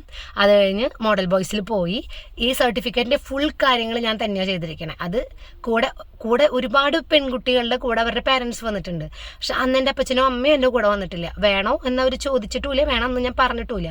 നീ ചെയ്യുമോ എന്ന് ചോദിച്ചു. അതല്ലാതെ ഞാൻ വരാം അല്ലെങ്കിൽ വരണോ അങ്ങനെ ഒരു ശങ്കയൊന്നും ഉണ്ടായിട്ടില്ല. ഞാൻ ചെയ്തോളാം എന്ന് ഞാനും പറഞ്ഞു. അന്ന് അതിനെനിക്കൊരു പേടി ഉണ്ടായിട്ടില്ല. കാരണം എന്താണെന്ന് വെച്ച് കഴിഞ്ഞാൽ ഇവർ ഈ 15-16 വയസ്സായപ്പോൾ തുടങ്ങി നമ്മളിങ്ങനത്തെ കുഞ്ഞു കാര്യങ്ങൾ ചെയ്യാനായിട്ട് ഇവർ പറഞ്ഞു തരുന്നുണ്ട്. പിന്നെ ഞാൻ +2 തൃശ്ശൂർ പഠിച്ച ആളാണ്. അപ്പം എനിക്ക് തൃശ്ശൂർ സ്കൂളിൽ പോയി അത് ചെയ്യാന്നുള്ളത് വലിയൊരു സംഭവമായിട്ട് എനിക്ക് തോന്നിയിട്ടില്ല. അപ്പം അതൊന്നും ഒരു പാരൻസിൻ്റെ ഭാഗത്തുനിന്ന് ഒരു ഉത്തരവാദിത്തമില്ലായ്മയായിട്ട് എനിക്ക് തോന്നണില്ല. ഈ പറയണവർക്ക് അങ്ങനെ പറയാം. ഇപ്പം നമ്മളൊരു തരത്തിൽ ചിന്തിച്ചാൽ ആ കുട്ടി ഇതാ ഒറ്റയ്ക്ക് പോകണു, ഇത് ചെയ്യാൻ വേണ്ടി ഒറ്റയ്ക്ക് പോകണു, എന്താണ് ഈ അപ്പനും ഇങ്ങനെ കൂടെ പോവാത്തെ എന്നൊക്കെ നമുക്ക് ചിന്തിക്കാം. പക്ഷെ അപ്പനും അമ്മയും കുട്ടിയുടെ കാര്യത്തിൽ കാണിക്കേണ്ട ഈ ഉത്തരവാദിത്വം ഞാൻ പറഞ്ഞല്ലോ, അപ്പനും അമ്മയ്ക്കും മക്കളുടെ കാര്യത്തിൽ ഒരേ ഉത്തരവാദിത്വമാണ്. അത് പലരും കൈകാര്യം ചെയ്യുന്നത് പല രീതിയിലായിരിക്കും. ഇപ്പം എൻ്റെ അപ്പച്ചനും അമ്മയും ചെയ്തത് ഇത് ഉത്തരവാദിത്തമില്ലായ്മയാണെന്ന് ഒരാൾക്കും പറയാൻ പറ്റില്ല. കാരണം എന്താണെന്ന് വെച്ച് കഴിഞ്ഞാൽ അവരങ്ങനെ ചെയ്തത് കൊണ്ട് ഒരു 10-20 വയസ്സ് തുടങ്ങി അവനവൻ്റെ കാര്യങ്ങൾ തനിയെ പോയി ചെയ്യും. എംപ്ലോയ്മെൻറ്റ് എക്സ്ചേഞ്ചിൽ പേര് രജിസ്റ്റർ ചെയ്യാനാണെങ്കിലും, ഇപ്പോൾ റേഷൻ കാർഡിൻ്റെ എൻ്റെ കല്യാണം കഴിഞ്ഞു, റേഷൻ കാർഡിൽ നിന്ന് പേര് വെട്ടിച്ചേർത്തുന്നത് ഒരാളും എൻ്റെ കൂടെ വന്നിട്ടില്ല. എനിക്ക് ഇരിങ്ങാലക്കുട ഈ സപ്ലൈ ഓഫീസ് അറിയാത്ത കാരണം ഒരു തവണ മമ്മി വന്നിട്ടുണ്ട് അവിടെ നിന്ന്. അതല്ലാതെ ബാക്കി ഒരു കാര്യത്തിനും ഒരാളും വന്നിട്ടില്ല. ഇവിടെ നിന്ന് പേര് വെട്ടാനും ഇത് കഴിഞ്ഞാൽ സ്ലിപ്പ് എൻ്റെ നിന്ന് പോയി തന്ന സ്ലിപ്പ് ഇത് വീണ്ടും അത് റിക്കവർ ചെയ്താൽ നമ്പർ എടുക്കാനും അതിൻ്റെ ബാക്കി എല്ലാ കാര്യങ്ങൾക്കും ഞാൻ തന്നെയാണ് ഓടിയിരിക്കുന്നത്. അപ്പോൾ അതൊക്കെ തനിയെ ചെയ്യാൻ ചെറുപ്പം തുടങ്ങി അങ്ങനെ ചെയ്തൊരു ശീലമുള്ളത് കൊണ്ട് എനിക്ക് സാധിച്ചിരുന്നു. ഇനി പറയണതൊന്നും ഞാനത് ചെയ്തു എന്നുള്ളൊരു അഹങ്കാരമായിട്ട് പറയല്ല. എൻ്റെ അപ്പനും അമ്മയും നേരെ തിരിച്ച് എല്ലാ കാര്യത്തിനും പിന്നാലെ നടന്ന് പുഷ് ചെയ്ത് അങ്ങനെ ചെയ്യിക്കണ ആൾക്കാരായിരുന്നെങ്കിൽ ചിലപ്പോൾ നമ്മളത് എപ്പോഴും ചിലപ്പോൾ ഇന്നും നമുക്ക് പിന്നാലെ ഒരാൾ നടക്കേണ്ട ഒരവസ്ഥയൊക്കെ വന്നേനെ. നമ്മളത് ചെറുപ്പം തുടങ്ങി ചെയ്ത് ശീലിച്ച് നമ്മൾ ഒറ്റയ്ക്ക് ശീലിച്ചത് കൊണ്ട് നമ്മളെ ശീലിപ്പിച്ചത് കൊണ്ട് നമുക്കത് ചെയ്യാനായിട്ടൊരു ബുദ്ധിമുട്ടില്ലേ. ഇപ്പോൾ വളരെ വലിയ അസുഖങ്ങളല്ലാതെ ഇടയ്ക്ക് പനി വരും, നീരൊഴിച്ച് വരും, അങ്ങനെയൊക്കെ വരുമ്പോൾ ഹെൽത്ത് സെൻ്ററിലാണ് കാണിക്കുക. ഒരു 15-16 വയസ്സായപ്പോൾ തുടങ്ങി ഞാനും അനിയനൊക്കെ തനിയെ സൈക്കിൾ ചവിട്ടി പോവുക. തീരെ വയ്യാത്ത അവസ്ഥയിൽ വീട്ടിൽ നിന്ന് കൊണ്ടുപോകും. ഇപ്പം എൻ്റെ കാലൊക്കെ കുളുക്കിയിട്ടൊക്കെ എൻ്റെ അപ്പച്ചനൊക്കെയാണ് കൊണ്ടുപോകാറ്. പക്ഷേ നല്ല ചെവി വേദന വരുമ്പോൾ അങ്ങനെയൊക്കെ ഇവർ കൊണ്ടുപോകും. അതല്ലാതെ ഇങ്ങനത്തെ കുഞ്ഞു സംഭവങ്ങൾക്ക് നമുക്ക് ഹാൻഡിൽ ചെയ്യാൻ പറ്റുന്ന സംഭവങ്ങൾക്ക് ഒരു 15-16 വയസ്സ് തുടങ്ങി ഞങ്ങൾ ഒറ്റയ്ക്ക് തന്നെയാണ് പോകാറ്. അതുപോലെ ഞാൻ 13 വയസ്സ് തുടങ്ങി സ്പെക്സ് വയ്ക്കുന്ന ആളാണ്. ഈ പറഞ്ഞ പോലെ ഒരു 16 വയസ്സ് വരെ അപ്പച്ച കൊണ്ടുപോയി നമ്മുടെ ക്ലിനിക്ക് കാണിച്ചു തന്നു. അപ്പോൾ നമുക്ക് പിന്നെ പോകാനറിയാം. നമ്മുടെ ഈ ചെക്ക് ചെയ്യേണ്ട ടൈമാകുമ്പോൾ നമ്മൾ പോന്നു. നമുക്ക് കണ്ണ് കാണുമെന്ന് പറയേണ്ടത് നമ്മളാണ്, നമുക്ക് വിഷൻ ക്ലിയർ ആണോ എന്ന് പറയേണ്ടത് നമ്മളാണ്. പിന്നെ അത് കൊണ്ടുപോകാൻ മാത്രമായിട്ട് ഒരാളുടെ ആവശ്യം നമ്മുടെ കൂടെ ഇല്ലല്ലോ, ഒരാൾ ലീവ് എടുത്ത് വരേണ്ട ആവശ്യമില്ലല്ലോ. അപ്പം അന്ന് തുടങ്ങി അങ്ങനെ എല്ലാ കാര്യത്തിനും നമ്മളെ ട്രെയിൻ ചെയ്യിപ്പിച്ച് നമ്മുടെ പിന്നാലെ നടക്കല്ല, നമുക്കത് എങ്ങനെയാണ് ചെയ്യേണ്ടതെന്ന് പറഞ്ഞു തന്ന് നമ്മളെ ട്രെയിൻ ചെയ്യിപ്പിച്ച് നമ്മളെ ഒറ്റയ്ക്ക് കാര്യങ്ങൾ ചെയ്യിക്കാനായിട്ട് പ്രാപ്തരാക്കിയിട്ടുണ്ട്. അതല്ലേ ശരിക്കും ഒരു തരത്തിൽ ഉത്തരവാദിത്തം. ഈ പറഞ്ഞതിന് വേറൊരു സൈഡിൽ കൂടെ കാണുകയാണെന്നുണ്ടെങ്കിൽ ഉത്തരവാദിത്തമില്ലായ്മയായിട്ടും കാണാം അല്ലേ. പക്ഷെ എൻ്റെ ഒരു പോയിന്റ് ഓഫ് വ്യൂവിൽ ചിന്തിക്കുമ്പോൾ ഇതാണ് ഉത്തരവാദിത്തം. മക്കളെ പ്രാപ്തരാക്കി എടുക്കുക എന്നുള്ളതാണ് അവർ ചെയ്യേണ്ട ഒരു ഉത്തരവാദിത്തം. പിന്നെ നമ്മൾ പല സ്ഥലത്തു നിന്നും പല അങ്ങനെ മോശം കമൻസും, മഴ പെയ്യുന്നുണ്ട് ചിലപ്പോൾ സൗണ്ട് വരുന്നുണ്ടാവും, അപ്പോൾ പല സ്ഥലത്തു നിന്നും പല മോശം കമൻസും നമ്മളിങ്ങനെ നമ്മുടെ പ്രവർത്തികളെ പറ്റി കേൾക്കും. ഇപ്പോൾ ഞാൻ പറഞ്ഞല്ലോ, കുഞ്ഞുങ്ങളെ കൊണ്ടുപോകുമ്പോൾ, ഈ കുഞ്ഞുങ്ങളെ സ്കൂളിൽ ചേർക്കാൻ കൊണ്ടുപോകുമ്പോൾ, കുഞ്ഞുങ്ങളെ കൊണ്ട് ഹോസ്പിറ്റലിൽ കൊണ്ടുപോകുമ്പോൾ അപ്പനോ അമ്മയോ ഒരാളുണ്ടായാലും മറ്റേ വന്നില്ലല്ലോ ഒന്ന് കുത്തി പറയാൻ ഒരാളുണ്ടാവും. അപ്പോൾ ഇനി ഇവിടെ നിന്ന് അങ്ങോട്ട് ചിന്തിച്ചു കഴിഞ്ഞ് കഴിഞ്ഞാൽ ഈ പറയുന്ന ആൾക്കാർക്കെല്ലാം കൃത്യമായിട്ട് അറിയുന്ന കാര്യം. ഇപ്പം ഞങ്ങളുടെ കാര്യമാണെങ്കിൽ അന്ന് മാത്രമേ ജോമോൻ വരാതിരുന്നിട്ടുള്ളൂ. അതുപോലെ ഇപ്പം മോനെ സ്പീച്ച് തെറാപ്പിക്ക് നമ്മൾ അവൻ കുറച്ച് ഹൈപ്പർ ആക്റ്റീവൊക്കെ ആയതുകൊണ്ട് മൂത്ത മോനെ നമ്മൾ കൊണ്ടുപോകുന്നുണ്ട്. അപ്പോൾ സ്പീച്ച് തെറാപ്പിക്ക് കൊണ്ടുപോകുന്നത് ഞാനായിരുന്നു. ഇപ്പം നിർത്തി. പക്ഷേ അതിനു മുൻപ് നമ്മൾ ഡോക്ടേഴ്സിനെ കാണിക്കാൻ വേണ്ടി കൊണ്ടുവരുന്നു. ഇപ്പോഴെല്ലാം ഞാനും ജോമോനും കൂടി തന്നെയാണ് കൊണ്ടുപോകുന്നത്. അതല്ലാതെ വേറൊരാളും പുറത്തുനിന്ന് വരുന്നില്ല. ഞാൻ ഒറ്റയ്ക്കുമല്ല, ജോമോൻ ഒറ്റയ്ക്കുമല്ല. ഞങ്ങൾക്ക് പറ്റുന്ന സാഹചര്യങ്ങളിലൊക്കെ ഞങ്ങളുടെ മക്കളെ ഞങ്ങൾ ഒരുമിച്ച് തന്നെയാണ് ഡോക്ടറെ അടുത്തേക്ക് കൊണ്ടുപോകാറും. അതുപോലെ അവരെല്ലാ കാര്യത്തിനും കൊണ്ടുപോകാറും. അപ്പോൾ ഇതൊക്കെ അറിയാവുന്ന ആൾക്കാർ ഈ ഒരു സിറ്റുവേഷൻ പൊക്കിപ്പിടിച്ച് പറഞ്ഞത് കേട്ടപ്പോൾ നമുക്കുണ്ടായ ഒരു വിഷമം. അറിയാത്ത ആൾക്കാരാണെങ്കിൽ കുഴപ്പമില്ല, എല്ലാത്തിനും ഒരുമിച്ചാണ് പോണേ എന്ന് കണ്ടിട്ടുള്ള ആൾക്കാർ ഇങ്ങനൊരു സിറ്റുവേഷനിൽ ആൾ കൂടെ വന്നില്ല എന്ന് പറയുമ്പോൾ നമുക്കുണ്ടാവുന്ന ഒരു വിഷമമാണ്, വേറെ ഒന്നുമല്ല. ഇപ്പോൾ അങ്ങനെ പറയാനാണെങ്കിൽ ഒരുപാടുണ്ട്. ഇപ്പം എൻ്റെ മോന് റൂട്ട് കനാൽ ഞാൻ കൊണ്ടുപോയിക്കൊണ്ടിരിക്കുകയാണ്. 3 ദിവസം കഴിഞ്ഞു. ഇനി ഒരു 4 ദിവസത്തിൽ മേലെ ഇനി ഉണ്ടാവും റൂട്ട് കനാലിൻ്റെ ട്രീറ്റ്മെൻറ്റ് ഉണ്ടാവും. 8 പല്ല് പോക്കാം. അപ്പോൾ അതിന് ജോമോനല്ല വരുന്നത്. ഇവിടെ എൻ്റെ അനിയനുണ്ട്, ഞാനും എൻ്റെ അനിയനും കൂടിയാണ് കൊണ്ടുപോകുന്നത്. അതായത് കാര്യങ്ങൾ പറയാൻ ഞാനുണ്ട്, അതേപോലെ തന്നെ അപ്പനെ ധരിപ്പിക്കുന്നുണ്ട്. അപ്പോൾ അവിടെ നിന്ന് വേണ്ട സാമ്പത്തിക സഹായങ്ങൾ മൊത്തം വരുന്നത് അപ്പൻ്റെ സൈഡിൽ നിന്നാണ്.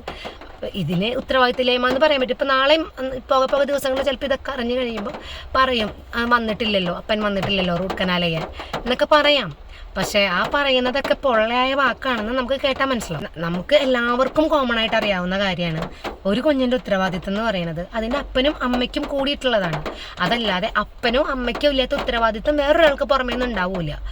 ഉള്ളവരുണ്ടാവും, ചിലപ്പോൾ ഗ്രാൻഡ് പാരൻസ് അങ്ങനെ ഉത്തരവാദിത്തം ഉള്ളവരുണ്ടായിരിക്കാം. അതല്ലാതെ ഒരു ലിമിറ്റിനപ്പുറത്തേക്ക് അപ്പനേക്കാളും അമ്മേനേക്കാളും ഉത്തരവാദിത്തം കാണിക്കുന്ന ആരും ഉണ്ടാവില്ല. അവർ ആ ഉത്തരവാദിത്തം കാണിച്ചില്ലെങ്കിൽ വേറെ ആരും ആ ഒരു ഉത്തരവാദിത്തം ഏറ്റെടുക്കാനും സാധ്യതയില്ല. അപ്പം നമ്മൾ ചിലരുണ്ട് മക്കളുടെ കാര്യങ്ങളൊന്നും അന്വേഷിക്കാതെ ഇപ്പോൾ ജോലിക്ക് പുറകെ അല്ലെങ്കിൽ പണത്തിന് പുറകെ അങ്ങനെ പോകുന്നവരും. ഫിസിക്കൽ പ്രസൻസ് ഇല്ലെങ്കിലും നമ്മൾ ചെയ്യേണ്ട കാര്യങ്ങൾ കൃത്യമായി ചെയ്യാൻ ഒരാളെ ഏൽപ്പിക്കുക. പലർക്കും ചിലപ്പോൾ ഫിസിക്കൽ പ്രസൻസ് അവിടെ എത്തിക്കാൻ പറ്റില്ല. പല മനുഷ്യരുടെയും സാമ്പത്തിക സ്ഥിതി, ജോലിയുടെ കാര്യങ്ങളൊക്കെ പലതരത്തിലാണ്. അപ്പം കാര്യങ്ങൾ അന്വേഷിക്കാതെ പോകുന്ന പേരൻസ് ഉണ്ടെങ്കിൽ അത് ചെയ്യുന്നത് തെറ്റാണ്. കാരണം നമ്മളൊരു കുഞ്ഞിനെ ഭൂമിയിലേക്ക് കൊണ്ടുവരാൻ തീരുമാനിക്കുന്നത് നമ്മൾ അവരെ എല്ലാ രീതിയിലും നോക്കാൻ പ്രാപ്തരാകുമ്പോഴാണ്. അപ്പോഴാണല്ലോ നമുക്കൊരു കുഞ്ഞ് വേണമെന്ന് നമുക്ക് തോന്നി തുടങ്ങുന്നത്, അല്ലെങ്കിൽ നമ്മൾക്കൊരു കുഞ്ഞില്ല എന്നുള്ളത് ആലോചിച്ചിട്ട് നമുക്ക് വിഷമം വരുന്നത്. അപ്പം അങ്ങനെ ഒരു കുഞ്ഞുണ്ടായാൽ അവരെ നല്ല രീതിയിൽ വളർത്താനുള്ള ഉത്തരവാദിത്തം നമ്മൾ ഏറ്റെടുക്കണം. അവരെ എല്ലാ രീതിക്കും സെക്യൂർ ആക്കി അവർ നല്ല രീതിയിൽ വളർത്തേണ്ടതും നമ്മൾ തന്നെയാണ്. അത് ഇങ്ങനത്തെ ഓരോ ഇതിൽ നോക്കിക്കാണുന്ന ആൾക്കാർ ചുറ്റും ഉണ്ടാകുമ്പോൾ ആ പറയണേനെ നമ്മൾ തലയിലേക്ക് എടുക്കേണ്ട കാര്യമില്ല. ഇതിൽ കൂടെ കേട്ട് ഇതിൽ കൂടെ വിടേണ്ട ആവശ്യമുള്ളൂ. അല്ലാതെ ഇതിൽ കൂടെ കേട്ട് ഇങ്ങോട്ടേക്ക് എടുക്കേണ്ട ആവശ്യം അതില്ല. നമ്മൾ ചെയ്യണത് ശരിയാണെന്ന് നമുക്ക് ഉറപ്പുണ്ടെങ്കിൽ. പക്ഷേ ഒരു കുഞ്ഞ് ജനിച്ചാൽ അതിനെ എല്ലാ രീതിക്കും നല്ല രീതിയിൽ വളർത്താനുള്ള കടമ നമ്മൾ പാരൻസിൻ്റെയാണ്. അത് നമുക്ക് ശരിയായ രീതിയിൽ നമ്മുടെ മക്കൾ നല്ല പ്രാപ്തരായി, അല്ലെങ്കിൽ നല്ല രീതിയിൽ നല്ല സ്വഭാവത്തിൽ എല്ലാ കാര്യങ്ങളും ചെയ്യാൻ പ്രാപ്തരായി ആ രീതിക്ക് നമ്മൾ വളർത്തിക്കൊണ്ട് വരികയാണെന്ന് നമുക്ക് ഉറപ്പുണ്ടെങ്കിൽ പിന്നെ ഈ പറയുന്ന തരത്തിലുള്ള കമൻസ് കേട്ടാൽ നമ്മളത് എത്ര വിഷയമാക്കേണ്ട കാര്യമില്ല. പക്ഷെ എല്ലാം അറിയാവുന്ന ഒരാൾ ഈ രീതിക്ക് ഒരു കമൻറ്റ് പറഞ്ഞപ്പം എനിക്കത്ര സുഖമായിട്ട് തോന്നിയില്ല. അപ്പം ഇങ്ങനത്തെ ചിന്തകൾ നമുക്ക് ആർക്കെങ്കിലുമൊക്കെ ഉണ്ടോയെന്നറിയില്ലല്ലോ. ഈ പറഞ്ഞ പോലെ പലതും പറയും. ഒരു കോടീശ്വരൻ മക്കളെ നോക്കണ പോലെ നമ്മുടെ ഒരു സാധാരണക്കാരന് മക്കളെ നോക്കാൻ പറ്റിയെന്ന് വരില്ല, അല്ലെങ്കിൽ ജോലിക്കാരെ വെച്ച് നോക്കാൻ പറ്റിയെന്ന് വരില്ല. അവർക്ക് നമ്മളെ കൊണ്ട് പറ്റുന്ന പരമാവധി സൗകര്യങ്ങളെ നമുക്ക് ചെയ്തു കൊടുക്കാൻ പറ്റുള്ളൂ. അപ്പോൾ നമ്മളുടെ ഏറ്റവും ബെസ്റ്റ് അവർക്ക് വേണ്ടി ചെയ്തു കൊടുക്കാൻ പറ്റുന്നുണ്ടെങ്കിൽ പിന്നെ ചുറ്റിന്ന് വരുന്ന കാര്യങ്ങൾ അവഗണിക്കുക തന്നെയാണ് നല്ലത്. അതിൻ്റെതായ പ്രാധാന്യം മാത്രം കൊടുത്താൽ മതി. അപ്പോൾ ഇപ്പം എനിക്ക് വേണമെങ്കിൽ വിഷമിച്ചിരിക്കാവോ, അങ്ങനെ അവരിങ്ങനെ പറഞ്ഞല്ലോ, അവരെന്താ അങ്ങനെ പറഞ്ഞേ, ഇനി വേറെ രീതിക്ക് ചിന്തിക്കുമ്പോൾ ജോമോൻ വന്നില്ലല്ലോ, വേണമെങ്കിൽ ജോമോന് വരാമായിരുന്നു, അല്ലെങ്കിൽ ഞങ്ങൾ കുഞ്ഞിനെ അങ്ങനെ കൊണ്ടുപോയത് മോശമായോ, അങ്ങനെ ഒരു ചിന്തകളും എനിക്കില്ല. കാരണം ഞാൻ വളർന്നത് ഇങ്ങനൊരു സാഹചര്യത്തിലാണ്. അതുകൊണ്ട് എനിക്ക് മോശമൊന്നും സംഭവിച്ചിട്ടുമില്ല, മോശമായിട്ടുള്ള ഒന്നും എനിക്കതുകൊണ്ട് സംഭവിച്ചിട്ടില്ല. അപ്പം നമ്മളെക്കൊണ്ട് പറ്റുന്ന രീതിയിൽ നമ്മളുടെ കുഞ്ഞുങ്ങളെ നല്ല രീതിയിൽ വളർത്താനുള്ള ഉത്തരവാദിത്തം നമ്മൾ ഏറ്റെടുക്കുക. അതല്ലാതെ മറ്റുള്ളവർ കണ്ണടച്ചിരുട്ടാക്കിക്കൊണ്ട് ഇങ്ങനെയൊക്കെ പറയാന്നുണ്ടെങ്കിൽ അത് ആ പറയണ വഴിക്ക് പറയട്ടെ എന്ന് വിചാരിച്ച് വിട്ടാൽ മതി. അപ്പോൾ കുഞ്ഞുങ്ങളെ നല്ല രീതിയിൽ വളർത്താനും അവരുടെ കാര്യങ്ങൾ ചെയ്യാനും ഏറ്റവും കൂടുതൽ മുൻകൈ എടുക്കേണ്ടത് പാരൻസ് തന്നെയാണ്. അതിന് വേറെ ആരും വരുമെന്ന് വിചാരിച്ചിട്ട് നമ്മൾ ഇരിക്കരുത്. അല്ലെങ്കിൽ അവർ നോക്കും, അല്ലെങ്കിൽ ഇവർ നോക്കും, ഞാൻ ചെയ്തില്ലെങ്കിൽ മറ്റൊരാൾ അത് കണ്ടറിഞ്ഞ് ചെയ്യും, അല്ലെങ്കിൽ നമ്മുടെ വീട്ടിലുള്ള ഒരാൾ കണ്ടറിഞ്ഞ് ചെയ്യും. ഇതൊന്നും നമ്മൾ ചിന്തിക്കേണ്ട കാര്യങ്ങളെ അല്ല. ഇനി ഒരാളങ്ങനെ കണ്ടറിഞ്ഞ് ചെയ്താലും അതിന് ഏറ്റവും കടമയുള്ള ആൾക്കാർ നമ്മൾ തന്നെയാണ്. നമ്മളുടെ അൾട്ടിമേറ്റ് ഒരു കടമ എന്ന് പറയുന്നത് അത് തന്നെയാണ്, മക്കളെ നല്ല രീതിയിൽ നോക്കുക. അപ്പോൾ വേറെ ആരുണ്ടെങ്കിലും എന്തുണ്ടെങ്കിലും നമ്മുടെ സമയം അല്ലെങ്കിൽ നമ്മൾ ചെയ്യേണ്ട കാര്യങ്ങൾ നമ്മൾ തന്നെ ചെയ്യാനായിട്ട് നമ്മൾ നോക്കുക. അതല്ലാതെ ഒരാൾ ചെയ്യാനുണ്ട് എന്ന് കരുതിയിട്ട്, അല്ലെങ്കിൽ ഒരാൾ കൊണ്ടുപോകാനുണ്ട്, അല്ലെങ്കിൽ മറ്റെന്തെങ്കിലും കാര്യങ്ങൾ ചെയ്യാൻ വേറെ ആരെങ്കിലും ഉണ്ട് എന്ന് കരുതിയിട്ട് നമ്മളത് ഒഴിച്ചിടാതെ നമ്മളുടെ കടമ നമ്മൾ ചെയ്യുക. നമ്മളെക്കൊണ്ട് പറ്റാവുന്ന രീതിയിൽ ഭംഗിയായിട്ട് നമ്മൾ ചെയ്യുക. അതിനി ആരെന്ത് കുറ്റം പറഞ്ഞാലും മോശം പറഞ്ഞാലും നമ്മളുടെ മക്കൾ വളർന്നു വലുതാവുമ്പോൾ അതിൻ്റെ ഒരു ഫലം കിട്ടാൻ പോണത് അവർക്കും അവരിലൂടെ നമുക്കുമാണ്. അപ്പോൾ നമ്മൾ മക്കളെ തമ്മിൽ പാർഷ്യാലിറ്റി ഇല്ലാതെ എല്ലാ മക്കളെയും ഒരുപോലെ കാണുക. കൊടുക്കുന്നത് നമുക്ക് എത്ര മക്കളുണ്ടോ അവർക്കൊക്കെ നമ്മൾ ഒരുപോലെ സൗകര്യങ്ങൾ ചെയ്തു കൊടുക്കുക. എല്ലാ കാര്യത്തിലും നമ്മൾ മക്കളെ ഒരേ രീതിയിൽ കാണുക. നമുക്കിപ്പോൾ 2 കണ്ണും നമുക്ക് ഒരുപോലെയാണ്, അല്ലെങ്കിൽ നമ്മുടെ കയ്യിൽ നമ്മുടെ 10 വിരലും നമുക്ക് ഒരുപോലെയാണ്. അപ്പം അതുപോലെ നമുക്ക് എത്ര മക്കളുണ്ടോ അവരെല്ലാം നമ്മൾ ഒരേ രീതിയിൽ കാണുക. അവർക്ക് കൊടുക്കാവുന്ന സൗകര്യങ്ങളെല്ലാം ഒരേപോലെ കൊടുക്കുക, പാർഷ്യാലിറ്റി കാണിക്കാതിരിക്കുക. അങ്ങനെ കണ്ടാൽ തന്നെ നമ്മളോട് തിരിച്ച് അവർ നമ്മളെയും ആ രീതിയിൽ തന്നെ കാണും. അതുപോലെ അവരുടെ കാര്യങ്ങൾ ഒരു പ്രായം കഴിയുമ്പോൾ അവരുടെ കാര്യങ്ങൾ തനിയെ ചെയ്യാൻ ഉള്ള ആ ഒരു അവർക്ക് കേപ്പബിലിറ്റി അവർക്കായെന്ന് തോന്നുമ്പോൾ ഓരോ ചെറിയ പ്രായം തുടങ്ങി അവരെ ചെയ്യിപ്പിക്കേണ്ട കാര്യങ്ങൾ അവരെ കൊണ്ട് തന്നെ ചെയ്യിപ്പിക്കുക. എല്ലാ കാലവും നമുക്കിങ്ങനെ പിന്നാലെ നടക്കാൻ പറ്റില്ലല്ലോ. അപ്പം അവർ അതാത് പ്രായത്തിൽ ചെയ്യേണ്ട കാര്യങ്ങൾ കണ്ടറിഞ്ഞ് ചെയ്യാൻ അവരെ നമ്മൾ കേപ്പബിൾ ആക്കുക, അവരെ നമ്മൾ ഏബിൾ ആക്കുക. അതല്ലാതെ എന്നും 20 വയസ്സായി 21 വയസ്സായി അല്ലെങ്കിൽ കല്യാണം കഴിപ്പിച്ച് വിടാറായി അതുവരെയും നമ്മൾ പിന്നാലെ നടന്ന് ചെയ്യൽ. അപ്പം പിന്നെ അത് കഴിയുമ്പോൾ നമുക്ക് ആ മക്കൾക്ക് ഒന്നുകിൽ ഭർത്താവിൻ്റെ അല്ലെങ്കിൽ ഭാര്യയുടെ സപ്പോർട്ട് വേണ്ടി വരും. മിക്കവാറും പെൺകുട്ടികളുടെ കാര്യത്തിലാണെങ്കിൽ പിന്നാലെ നടക്കൽ കൂടുതലുണ്ടാവണേ. അപ്പം ആ കെട്ടിക്കുന്നതിൻ്റെ തലേദിവസം വരെ നമ്മൾ പിന്നാലെ നടന്നാൽ അത് കഴിഞ്ഞ് ഇവർക്ക് ഭർത്താവിൻ്റെ സഹായം ആവശ്യമായിട്ട് വരും. മാറാൻ നോക്കി മാറുന്നവർക്ക് കൊള്ളാം, അതല്ലെങ്കിൽ പിന്നെ അങ്ങോട്ടേക്ക് ഒരാൾ എപ്പോഴും കൂടി ഉണ്ടാവേണ്ടി വരും. അതേസമയം ഒരു പ്രായം കഴിഞ്ഞാൽ തന്നെ കാര്യങ്ങൾ ചെയ്യാൻ ആയിട്ട് അവർ കേപ്പബിൾ ആയാൽ പിന്നെ ആരില്ലെങ്കിലും എന്തില്ലെങ്കിലും അവർക്ക് അവരുടെ കാര്യങ്ങൾ സ്വയം ചെയ്യാൻ പറ്റും. അതുപോലെ അതിന് വേണ്ട വിദ്യാഭ്യാസം കൊടുക്കുക, ചുറ്റുപാടുകൾ മനസ്സിലാക്കാനുള്ളൊരു അറിവ് കൊടുക്കുക. ഇതൊക്കെ പേരൻസ് എന്നുള്ള രീതിയിൽ നമ്മുടെ ഉത്തരവാദിത്തമായി കണ്ട് നമുക്ക് ചെയ്യാനുള്ളൂ. അതല്ലാതെ എല്ലായിടത്തേക്കും അവരുടെ കൂടെ പോവുക, എല്ലാ കാര്യത്തിനും എപ്പോഴും അവർ പിന്നാലെ നടന്നിങ്ങനെ ചൊറിഞ്ഞുകൊണ്ടിരിക്കുക, അല്ലെങ്കിൽ അവർ പുഷ് ചെയ്തുകൊണ്ടിരിക്കുക, അതൊന്നും ഒരു ഉത്തരവാദിത്തത്തിൽ പെട്ടതല്ല. നമ്മളോട് തന്നെ നമ്മൾ അവരെ കുറച്ചൊന്ന് ഫ്രീ ആയി വിട്ട് അവരുടെ കാര്യങ്ങൾ ചെയ്യാൻ അവരെ നമ്മൾ എല്ലാ കാര്യങ്ങളും, ഇപ്പോൾ ചിലപ്പോൾ ഫ്രീ ആയിട്ടൊന്ന് കൂട്ടുകാരുടെ കൂടെ പോകേണ്ട കാര്യങ്ങളായിരിക്കും, അതല്ലെങ്കിൽ അവർ കുറച്ച് ചിന്തിച്ച് ഉത്തരവാദിത്തത്തിൽ ചെയ്യേണ്ട കാര്യങ്ങളായിരിക്കും. ഇതൊക്കെ ചെയ്യാൻ ഒരു പ്രായം കഴിയുമ്പോൾ അവരെ നമ്മൾ അനുവദിച്ച് കഴിഞ്ഞാൽ അവരെന്ത് ചെയ്യുന്നു, ഏത് ചെയ്യുന്നു എന്നുള്ള വിശേഷങ്ങളൊക്കെ നമ്മളോട് വന്ന് പറയും. നമ്മൾ പിന്നാലെ നടന്നാൽ മാത്രമല്ല നമുക്കത് അറിയാൻ സാധിക്കുക. പിന്നെ എനിക്കിപ്പോൾ പേടിയുണ്ട്. ഇപ്പം എൻ്റെ മോൻ അംഗൻവാടിയിൽ ചേർത്താറായി മക്കളെ. പക്ഷെ മോൻ്റെ കാര്യത്തിൽ ഇത്തിരി പേടിയുണ്ട്. അവൻ കുറച്ച് ഈ പറഞ്ഞ പോലെ ഹൈപ്പറാണ്, വികൃതിയാണ്, കുറുമ്പുണ്ട്. അപ്പോൾ ആ ഒരു പേടി മാറ്റി വെച്ചാലേ എനിക്ക് അവനെ വിടാൻ പറ്റുള്ളൂ. അതിപ്പോൾ ഞാൻ മാറ്റിക്കൊണ്ടിരിക്കുകയാണ്. ആ ഉള്ളിലെ ടെൻഷൻ അങ്ങനെ ആലോചിച്ച്, എന്തായാലും നമ്മളൊക്കെ അങ്ങനെയല്ലേ പോയി വളർന്നത്. അപ്പോൾ അതുപോലെ ഓരോ പ്രായം കഴിയുമ്പോൾ അവർ ഓരോന്ന് ഏൽപ്പിക്കുമ്പോൾ നമുക്ക് ആദ്യം ഒരു കുഞ്ഞ് ടെൻഷൻ ഉണ്ടായിരിക്കും. അത് മാറിക്കോളും. അത് നമ്മളതുപോലെയാണ് വളർന്നു വന്നതെന്ന് ചിന്തിക്കാം. ഇപ്പോഴത്തെ കുട്ടികളെ കുറച്ചും കൂടി ഇങ്ങനെ ഓവർ പാമ്പേർഡായിട്ട് അവരെ നമ്മളെല്ലാത്തിനും പിന്നാലെ നടക്കുക, ആ ഒരു രീതിയൊക്കെ മാറ്റിയാൽ തന്നെ നമ്മുടെ കുഞ്ഞുങ്ങൾ അവരുടെ കാര്യങ്ങൾ തനിയെ ചെയ്യാനായിട്ട് എബിലിറ്റി ഉള്ളവരായിട്ട് മാറും. എനിക്കൊരു കാര്യം കൂടി ഈ ഒരു സമയത്ത് ഓർമ്മയുള്ളത് എന്താണെന്ന് വെച്ച് കഴിഞ്ഞാൽ, എനിക്കൊരു 15-16 വയസ്സുള്ളപ്പോഴാണ് എൻ്റെ അമ്മാമ്മയുടെ ചേച്ചിയുടെ ഹസ്ബൻഡ് ഇവിടെ അമല ഹോസ്പിറ്റലിലായിരുന്നു. അപ്പോൾ അമ്മമ്മയ്ക്ക് കാണാൻ പോകണം. കൂടെ പോയവരാരും ഫ്രീ അല്ല. എന്നെ വിട്ടു. അതായത് അമ്മമ്മ ബസ്സുകൾ നോക്കി കയറും. ഇതൊന്നും അപ്പച്ചനൊരു സംശയക്കാരൻ എന്നെ വിട്ടു. അമ്മയ്ക്ക് പ്രായമായിട്ടുണ്ട്. പണ്ടാൾ തനിയെ പോയിരുന്ന ആളൊക്കെയാണ്. പക്ഷെ അമ്മയ്ക്ക് പ്രായമായപ്പോൾ എന്നെ കൂടെ വിട്ടു. അതുകൊണ്ട് തിരിച്ചു വന്നപ്പോൾ അപ്പച്ചൻ, അമല ഇപ്പോൾ ഒരുപാട് അകലെയായിട്ടൊന്നുമല്ല, പക്ഷേ തിരിച്ചു വന്നപ്പോൾ അപ്പച്ചൻ വന്നൊരു പറഞ്ഞൊരു ഡയലോഗാണ്, ഇവളല്ലേ കൂടെ വിട്ടത്, എവിടെ പോയി വഴുതെറ്റിയാലും തിരിച്ചു വരും എന്നുള്ളത്, എങ്ങനെയെങ്കിലും തിരിച്ച് വീട്ടിലെത്തും എന്നുള്ളത് എനിക്കറിയാമെന്നൊരു വാക്ക് അപ്പച്ചൻ്റെ വായേന്ന് വീണു. അപ്പോൾ ഇത് കേൾക്കുന്നവർക്ക് വേണമെങ്കിൽ വിചാരിച്ചുകൂടെ, നേരത്തെ ഞാൻ പറഞ്ഞ ഇതിൽ തന്നെ 16 വയസ്സുള്ള കുട്ടീനെ വിട്ടു എന്നിട്ട് തിരിച്ചു വരുമെന്ന് പറയണു. എന്ത് ഉത്തരവാദിത്തമില്ലാത്ത അപ്പനാണ് ആ വയസ്സായ അമ്മയുടെ കൂടെ 16 വയസ്സുള്ള കുട്ടീനെ വിട്ടേന്ന്. പക്ഷെ എനിക്കത് കേൾക്കുമ്പോൾ തോന്നിയത് എന്താണെന്നറിയോ, എനിക്ക് വലിയൊരാളായ പോലെ തോന്നി. എനിക്ക് 16 വയസ്സുള്ളൂ, ഞാൻ പഠിച്ചുകൊണ്ടിരിക്കുക, അമ്മമ്മേനെയും കൊണ്ട് ഞാൻ പോയിട്ട് എവിടെയെങ്കിലും പോയി വഴി തെറ്റിയാലും ഞാൻ തിരിച്ചിങ്ങോട്ട് വന്നോളും, എങ്ങനെയെങ്കിലും വീട്ടിലെത്തിക്കോളും എന്നുള്ളൊരു വിശ്വാസം അപ്പച്ചനുണ്ടല്ലോ എന്നുള്ളൊരു ആ ഒരു ധൈര്യം നമുക്ക് അപ്പം കിട്ടും. അപ്പം പിന്നെ നമുക്ക് എങ്ങോട്ട് പോകാനും പേടിയുണ്ടാവില്ല. നമ്മളെ വിടുമ്പോൾ ചിലപ്പോൾ ഇവരുടെ ഉള്ളിൽ ചെറിയൊരു പേടി ഉണ്ടാവും. കാരണം അപ്പനും അമ്മയാണല്ലോ. അതിപ്പോൾ ഒരു അമ്മയായി എനിക്കറിയാം. ഈ പിള്ളേരെ അങ്ങനെ വിടുമ്പോൾ ഉള്ളിലുള്ള ടെൻഷൻ അത് ഇവർക്കും ഉണ്ടായിട്ടുണ്ടാവും. അപ്പം അങ്ങനെ വിട്ടത് കൊണ്ട് ഞാനിപ്പോൾ എക്സാം എഴുതാനാണെങ്കിലും, കല്യാണം കഴിഞ്ഞിട്ട് ഞാൻ എക്സാമിന് പോയപ്പോൾ, ഒരു എക്സാമിന് വേണ്ടി പോയപ്പോൾ 2-3 ദിവസം ഹോസ്റ്റലിൽ നിന്നു. എന്നെ അവിടെ ചേർത്താൻ ആരും വന്നിട്ടില്ല. അന്ന് എനിക്ക് 26-27 വയസ്സൊക്കെ ഉണ്ടായിരിക്കും, ആ ഒരു ഏജ് ഉണ്ടാവും. അന്നിപ്പോൾ നമ്മുടെ കൂടെ ആരും വരേണ്ട ആവശ്യമില്ല. 2-3 ദിവസം എവിടെയെങ്കിലും സ്റ്റേ ചെയ്യണമെങ്കിൽ ആരും വന്ന് നമ്മളാക്കി തരേണ്ട ആവശ്യമൊന്നുമില്ല. ആ രീതിയിലേക്ക് ചെറുപ്പം തുടങ്ങി എന്നെ ഇങ്ങനെ ആക്കി എടുത്തില്ലായിരുന്നെങ്കിൽ ആ ഒരു രീതിയിലേക്ക് ഞാൻ എത്തില്ല. ഇന്നും അറിയാത്തൊരു സ്ഥലമാണെങ്കിലും എന്നോട് ഒറ്റയ്ക്ക് പോയി വരാൻ പറഞ്ഞാൽ പോയി വരാനുള്ള ധൈര്യം എനിക്കുണ്ട്. പോകാനുള്ള പൈസ മാത്രം ഉണ്ടായാൽ മതി. അതുണ്ടെങ്കിൽ പോയി വരാനുള്ള ധൈര്യം എനിക്കുണ്ട്. അങ്ങനെ വലിയ പേടിയൊന്നുമില്ല. അപ്പോൾ അത് നമ്മൾ ചെറുപ്പത്തിലെ നമ്മുടെ വീട്ടുകാർ നമ്മളെ അതിന് കേപ്പബിളാക്കി എടുക്കുന്നതാണ്. അപ്പോൾ അവർ കൂടെ വന്നില്ല, അല്ല ഇതാണ് ഉത്തരവാദിത്തം എന്നുള്ളത് എൻ്റെ ഒരു കൺസെപ്റ്റിൽ. നമ്മൾ മക്കളെ അവരുടെ കാര്യങ്ങൾ ചെയ്യാൻ പ്രാപ്തരാക്കി എടുക്കുക. അത് വലിയ പ്രായമായിട്ടല്ല, ചെറുതിലേ തുടങ്ങി ചെയ്യേണ്ട കാര്യങ്ങൾ ചെറുതിലേ തുടങ്ങി ചെയ്യിപ്പിക്കുക. അതിൻ്റെ കൂടെ തന്നെ പറയാനുള്ളതാണ്, ഇപ്പോൾ ആൺകുട്ടി ആയാലും പെൺകുട്ടി ആയാലും അടുക്കളയിൽ കയറുക, എന്തെങ്കിലും വെച്ചുണ്ടാക്കാൻ പഠിക്കുക. അത്യാവശ്യം നമ്മുടെ സറൗണ്ടിങ്സ് ഒന്ന് ക്ലീൻ ചെയ്യാൻ പഠിക്കുക. ഇപ്പം ആരും നമ്മുടെ വീട്ടിൽ തന്നെ പഠിക്കുന്നവരൊന്നുമില്ല. ഒരു 15, 16, 17 വയസ്സൊക്കെ കഴിഞ്ഞാൽ ഒട്ടുമിക്കവരും പുറത്തൊക്കെ പോയി പഠിക്കുന്നവരാണ്. അപ്പോൾ അവനവന് വായിക്ക് രുചിയായിട്ട് എന്തെങ്കിലും വെച്ച് കഴിക്കണമെങ്കിൽ, അവനെ നിൽക്കുന്ന റൂമൊന്ന് വൃത്തിയായിട്ട് ഇടണമെങ്കിൽ ഇതൊക്കെ ചെറുതിലേ വീട്ടിൽ നിന്ന് ശീലിപ്പിച്ചാൽ നടക്കും. അതല്ലെങ്കിൽ നടക്കില്ല. ഇപ്പോഴും അടുക്കളയിൽ കയറി എന്തെങ്കിലും പാചകം ചെയ്യണത് വളരെ മോശം രീതിയിൽ കാണുന്ന ആൺപിള്ളേർ, പാചകം ചെയ്യുന്നത് മോശമായിട്ടൊക്കെ കാണുന്ന ആൾക്കാരുണ്ട്. അയ്യേ ഇത് അവൻ പാചകം ചെയ്യണോ, അല്ലെങ്കിൽ അവൻ ഭാര്യയ്ക്ക് വെച്ച് കൊടുക്കണു, ഭാര്യയ്ക്ക് ചായ വെച്ചത് അവനാണ് എന്നൊക്കെ പറയുന്ന ആൾക്കാർ ഇപ്പോഴും നമ്മുടെ ഇടയിലുണ്ട്. പക്ഷെ അതൊന്നൊരു മോശം സംഭവമല്ല. എല്ലാ ദിവസവും ഞാൻ ഭാര്യയും അമ്മയും പെങ്ങളൊക്കെ വെച്ച് കഴിക്കുന്നുണ്ടെങ്കിൽ ഒരു ദിവസം അവർക്ക് തിരിച്ചുണ്ടാക്കി കൊടുത്തു എന്ന് പറയുന്നത് ഒരു മോശം കാര്യമൊന്നുമല്ല. അപ്പം അതുപോലെ നമ്മുടെ കുട്ടികളെ ഇതുപോലെ പഠിപ്പിക്കേണ്ട കാര്യങ്ങൾ പഠിപ്പിച്ച് വളർത്തുക. അങ്ങനത്തെ സംഭവങ്ങൾ, അത് ആണായാലും പെണ്ണായാലും ഞാൻ പറഞ്ഞല്ലോ, അത്യാവശ്യം അവനവൻ്റെ ഡ്രസ്സ് ഒന്ന് കഴുകിയിടാൻ, അത്യാവശ്യം അവനവൻ്റെ സറൗണ്ടിങ്സ് ഒന്ന് വൃത്തിയാക്കി വെക്കാൻ, എന്തെങ്കിലും അതിൽ വെക്കാൻ കൊള്ളാവുന്നത്, അവനവന് ഭക്ഷണം കഴിക്കാനെങ്കിലും ഉള്ളത് കഴിക്കാനായിട്ടുള്ളത് ഉണ്ടാക്കാൻ ഒക്കെ ആണും പെണ്ണും ഒന്നും പഠിച്ചു എന്ന് വെച്ചിട്ട് അതിൽ വലിയ മോശം കാര്യമൊന്നുമില്ല. അല്ലെങ്കിൽ നീ പെണ്ണാണ് നീ അത് ചെയ്യ്, നീ ആണാണ് നീ ഇത് ചെയ്യ്, അങ്ങനെ പറഞ്ഞു വളർത്തേണ്ട കാര്യമൊന്നുമില്ല. അത്യാവശ്യം ചെയ്യേണ്ട എല്ലാ കാര്യങ്ങളും നമ്മുടെ മക്കളെ ചെയ്ത് നമ്മൾ പഠിപ്പിച്ച് നമ്മൾ വളർത്തുക. അതൊക്കെയാണ് ഒരു അപ്പൻ്റെ അമ്മയുടെ ഉത്തരവാദിത്തം.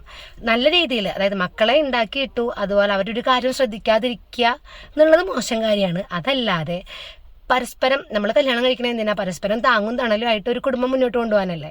അപ്പം അതുപോലെ മക്കളുടെ കാര്യത്തിനാണെങ്കിലും ഒരാൾക്ക് പറ്റിയില്ലെങ്കിൽ മറ്റൊരാൾ മുന്നിട്ട് നിന്ന് മക്കളുടെ കാര്യങ്ങൾ നല്ല രീതിയിൽ നടത്തുക.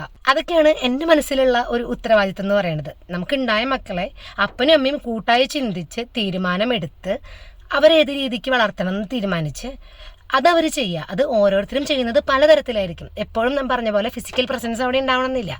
അതിനെ പുറത്തുനിന്ന് ഒരാൾ മോശമായിട്ട് കരുതേണ്ട ആവശ്യമില്ല. കാരണം എന്തുകൊണ്ടാണ് അയാൾ ഇല്ലാത്തത്, എന്താണ് അവരുടെ സാഹചര്യം, എന്താണ് അവരുടെ മനസ്സിൽ എന്നൊക്കെ വേറൊരാൾക്ക് പ്രൊഡിക്റ്റ് ചെയ്യാനൊന്നും പറ്റില്ല. അപ്പം നമ്മളാണെങ്കിലും വേറൊരാളുടെ കാര്യത്തിൽ അമിതമായിട്ട് അങ്ങോട്ട് ഇടപെടാൻ പോവാതിരിക്കുക. നമ്മൾ നമ്മുടെ കാര്യം നോക്കി അത്യാവശ്യം ഇടപെടേണ്ട കാര്യങ്ങളിൽ ഇടപെട്ട് ഇങ്ങനെ എന്തെങ്കിലും ഒരു ചെറിയ കാര്യം കാണുമ്പോൾ അതിനെ മാത്രം വെച്ചുകൊണ്ട് അഭിപ്രായം പറയാം. അങ്ങനത്തെ രീതികളൊന്നും ഇല്ലാതെ നമ്മൾ നമ്മുടെ കാര്യം നോക്കി ജീവിക്കുക. നമ്മുടെ മക്കളെ മാത്രമല്ല, നമുക്ക് കിട്ടിയിരിക്കണം നമ്മുടെ ജീവിത പങ്കാളിനെ, നമ്മുടെ വീട്ടിലുള്ളവരുടെ കാര്യങ്ങൾ ഉത്തരവാദിത്തത്തിൽ ചെയ്യുക. അത് ഒരു മ്യൂച്വൽ അണ്ടർസ്റ്റാൻഡിംഗ് ആണ്. ഇപ്പം ആരാണെങ്കിലും, ഏത് റിലേഷൻ ആണെങ്കിലും, മക്കളും അപ്പനും അമ്മയാണെങ്കിലും, ഇപ്പം സഹോദരങ്ങളാണെങ്കിലും, ഫ്രണ്ട്സ് ആണെങ്കിലും, നൈബേഴ്സ് ആണെങ്കിലും, ഇങ്ങോട്ടുണ്ടെങ്കിലേ അങ്ങോട്ടുണ്ടാവും. കുറേ ഇത്രയേ ഉള്ളൂ ഞാൻ കേട്ട എൻ്റെ ഭർത്താവിൻ്റെ ഉത്തരവാദിത്തമില്ലായ്മയെക്കുറിച്ച് ഞാൻ കേട്ട ഒരു വാചകം. അപ്പം അതത്ര പറഞ്ഞതത്ര ശരിയായിട്ട് തോന്നിയില്ല. അപ്പം എന്താണ് ഉത്തരവാദിത്തം, എന്താണ് മക്കളുടെ കാര്യത്തിൽ അപ്പനും അമ്മയ്ക്കുള്ള ഉത്തരവാദിത്തം എന്ന് എനിക്ക് ചിന്തിച്ചപ്പോൾ എനിക്ക് കിട്ടിയ കുറച്ച് കാര്യങ്ങൾ ഇതായിരുന്നു. നമ്മുടെ സമൂഹത്തിൽ ഇന്നും ഉണ്ടാവും ഇങ്ങനെ ഞാൻ നേരത്തെ കേട്ട പോലെയുള്ള കമൻസ് പറയണ ആൾക്കാരും. അത് വലിയ കാര്യമാണ്. ഞാൻ പറഞ്ഞല്ലോ, ഇപ്പോൾ ജോമോൻ എൻ്റെ കൂടെ വന്നില്ല എന്നുള്ളത് ആ ഒരൊറ്റ തവണയാണ്. ബാക്കിയെല്ലാം നമ്മൾ സംസാരിച്ച് ആര് ചെയ്യണമെന്ന് നമ്മൾ തീരുമാനിച്ചിട്ടാണ് പോവാറ്. അപ്പോൾ ഒരാൾ പറഞ്ഞത് കേട്ടിട്ട് അയ്യോ എൻ്റെ കൂടെ വന്നില്ലല്ലോ, ആ കുഞ്ഞിനെ കൊണ്ടുപോകാനായിട്ട് വന്നില്ലല്ലോ, അത് ഭയങ്കര പ്രശ്നമാക്കി ഞാൻ എടുത്താൽ നാളെ അത് ഞങ്ങൾക്കിടയിൽ അതൊരു പ്രശ്നവും. എന്തേ വരാൻ പറ്റുമായിരുന്നല്ലോ, എന്നിട്ട് എന്തേ വന്നില്ല. ഈ ഒരാളുടെ വാക്ക് കേട്ട് ഞാൻ അങ്ങനെ ചോദിച്ചാൽ അതൊരു കുടുംബ വഴക്കാവും, പിന്നീട് പല പ്രശ്നങ്ങളും ഉണ്ടാവും. അപ്പോൾ ആരെങ്കിലും അങ്ങനെ എന്തെങ്കിലും പറയുമ്പോൾ അത് തെറ്റായ രീതിയിൽ എടുക്കാതെ ഇത്തിരി കോമൺ സെൻസ് വെച്ച് ചിന്തിക്കാനുള്ളൊരു വിവേകം കേൾക്കുന്ന നമുക്കും വേണം. അതല്ലെങ്കിൽ ഒരു കുടുംബ വഴക്ക് ഉണ്ടാവാൻ ആ ഒരു വാചകം മാത്രം മതി. നമ്മൾ പരസ്പരം അറിയാവുന്ന മനസ്സിലാക്കിയിട്ടുള്ള ആൾക്കാരായതുകൊണ്ട് ആ ഒരു ഇഷ്യൂവിൽ അങ്ങനെ മനസ്സിലാക്കുന്നവരുടെ ഇടയിൽ ഒരു ഇഷ്യൂ വരെയില്ല. ഇനി ഇതൊക്കെ പറയുമ്പോൾ ഇതിൻ്റെ കൂടെ പറയേണ്ട വേറൊരു കാര്യം കൂടിയുണ്ട്. നമ്മുടെ വീട്ടിൽ ഇപ്പോൾ നമ്മൾ ഗ്രാൻഡ് പാരൻസും മക്കളും ഒക്കെ ഉള്ളൊരു വീട്. അപ്പോൾ അങ്ങനെയുള്ള നമ്മളുടെ വീട്ടിൽ ചിലപ്പോൾ നമ്മൾ പറയും കുഞ്ഞിനെ ഉറക്കേണ്ട നേരമാകുമ്പോൾ കുഞ്ഞിൻ്റെ അമ്മയോട് ആ കുഞ്ഞിനൊന്ന് ഉറക്കിയേ, അല്ലെങ്കിൽ കുഞ്ഞിനൊന്ന് ഭക്ഷണം കൊടുത്തേ. അപ്പം കുഞ്ഞിൻ്റെ കാര്യങ്ങളെല്ലാം ഒരുമിച്ച് ചെയ്യാമെന്ന് പറയുമ്പോൾ ചില കാര്യങ്ങളുണ്ട്. ഇപ്പോൾ പുറത്ത് പോയി ജോലി ചെയ്ത് കുഞ്ഞിന് ആവശ്യമായിട്ടുള്ള കാര്യങ്ങളൊക്കെ വാങ്ങാൻ പൈസ കൊടുക്കണത് അപ്പൻ. അത് കഴിഞ്ഞ് വന്ന അപ്പൻ്റെ ഡ്യൂട്ടി കഴിഞ്ഞു. കുഞ്ഞിന് ഫുഡ് കൊടുക്കുക, കുഞ്ഞിന് പാല് കൊടുക്കുക, കുഞ്ഞിൻ്റെ ഡയപ്പർ ചേഞ്ച് ചെയ്യുക, അല്ലെങ്കിൽ കുഞ്ഞിനെ ഉറക്കുക, ഇതൊക്കെ അമ്മയുടെ ഡ്യൂട്ടി. അങ്ങനെ ഉള്ള സോക്കോൾ ഡ്യൂട്ടീസൊക്കെ മാറേണ്ട ഒരു സമയം കഴിഞ്ഞു. ഇപ്പോൾ ഒരുപാട് സ്ഥലത്ത് ഒരുപാട് വീടുകളിൽ അത് മാറിയിട്ടുണ്ട്. ഇപ്പോൾ കുഞ്ഞിനൊന്ന് അപ്പൻ കുളിപ്പിച്ചു എന്ന് വിചാരിച്ചിട്ടോ, അല്ലെങ്കിൽ അപ്പൻ ഫുഡ് കൊടുത്തു എന്ന് വിചാരിച്ചിട്ടോ, അല്ലെങ്കിൽ ഉറക്കിയെന്ന് വിചാരിച്ചിട്ടോ ഒരു പ്രശ്നമുള്ള കാര്യമില്ല. അവനവൻ്റെ കുഞ്ഞല്ലേ. അമ്മയുടെ പോലെ തന്നെ ഉത്തരവാദിത്വം അപ്പനും ഉണ്ട്. അതുപോലെ പല വീടുകളിലും ഇപ്പം അച്ഛനും അമ്മയെല്ലാം പാരൻസ് രണ്ടുപേരും ഏണിംഗ് മെമ്പേഴ്സാണ്, ജോലിക്ക് പോകുന്ന ആൾക്കാരാണ്. അപ്പം കുഞ്ഞിന് ഒരു സാമ്പത്തികമായിട്ടുള്ള കാര്യങ്ങൾ ചെയ്യേണ്ട ഉത്തരവാദിത്തം അപ്പൻ്റെ പോലെ തന്നെ അമ്മയ്ക്കുണ്ട്. അപ്പം പല സ്ഥലത്തും രണ്ടുപേരും ജോലിക്ക് പോകുന്ന ആൾക്കാരുമാണ്. അപ്പോൾ ഒരു നേരം അവർക്ക് ഫുഡ് കൊടുത്തു, അല്ലെങ്കിൽ അവരെ ഉറക്കി, അവരുടെ ഡയപ്പർ ചേഞ്ച് ചെയ്തു, അവരെ കുളിപ്പിച്ചു എന്നുള്ളതൊക്കെ അപ്പൻ ചെയ്താലും ശരിയാവും, ഇതൊക്കെ നടന്നോളും.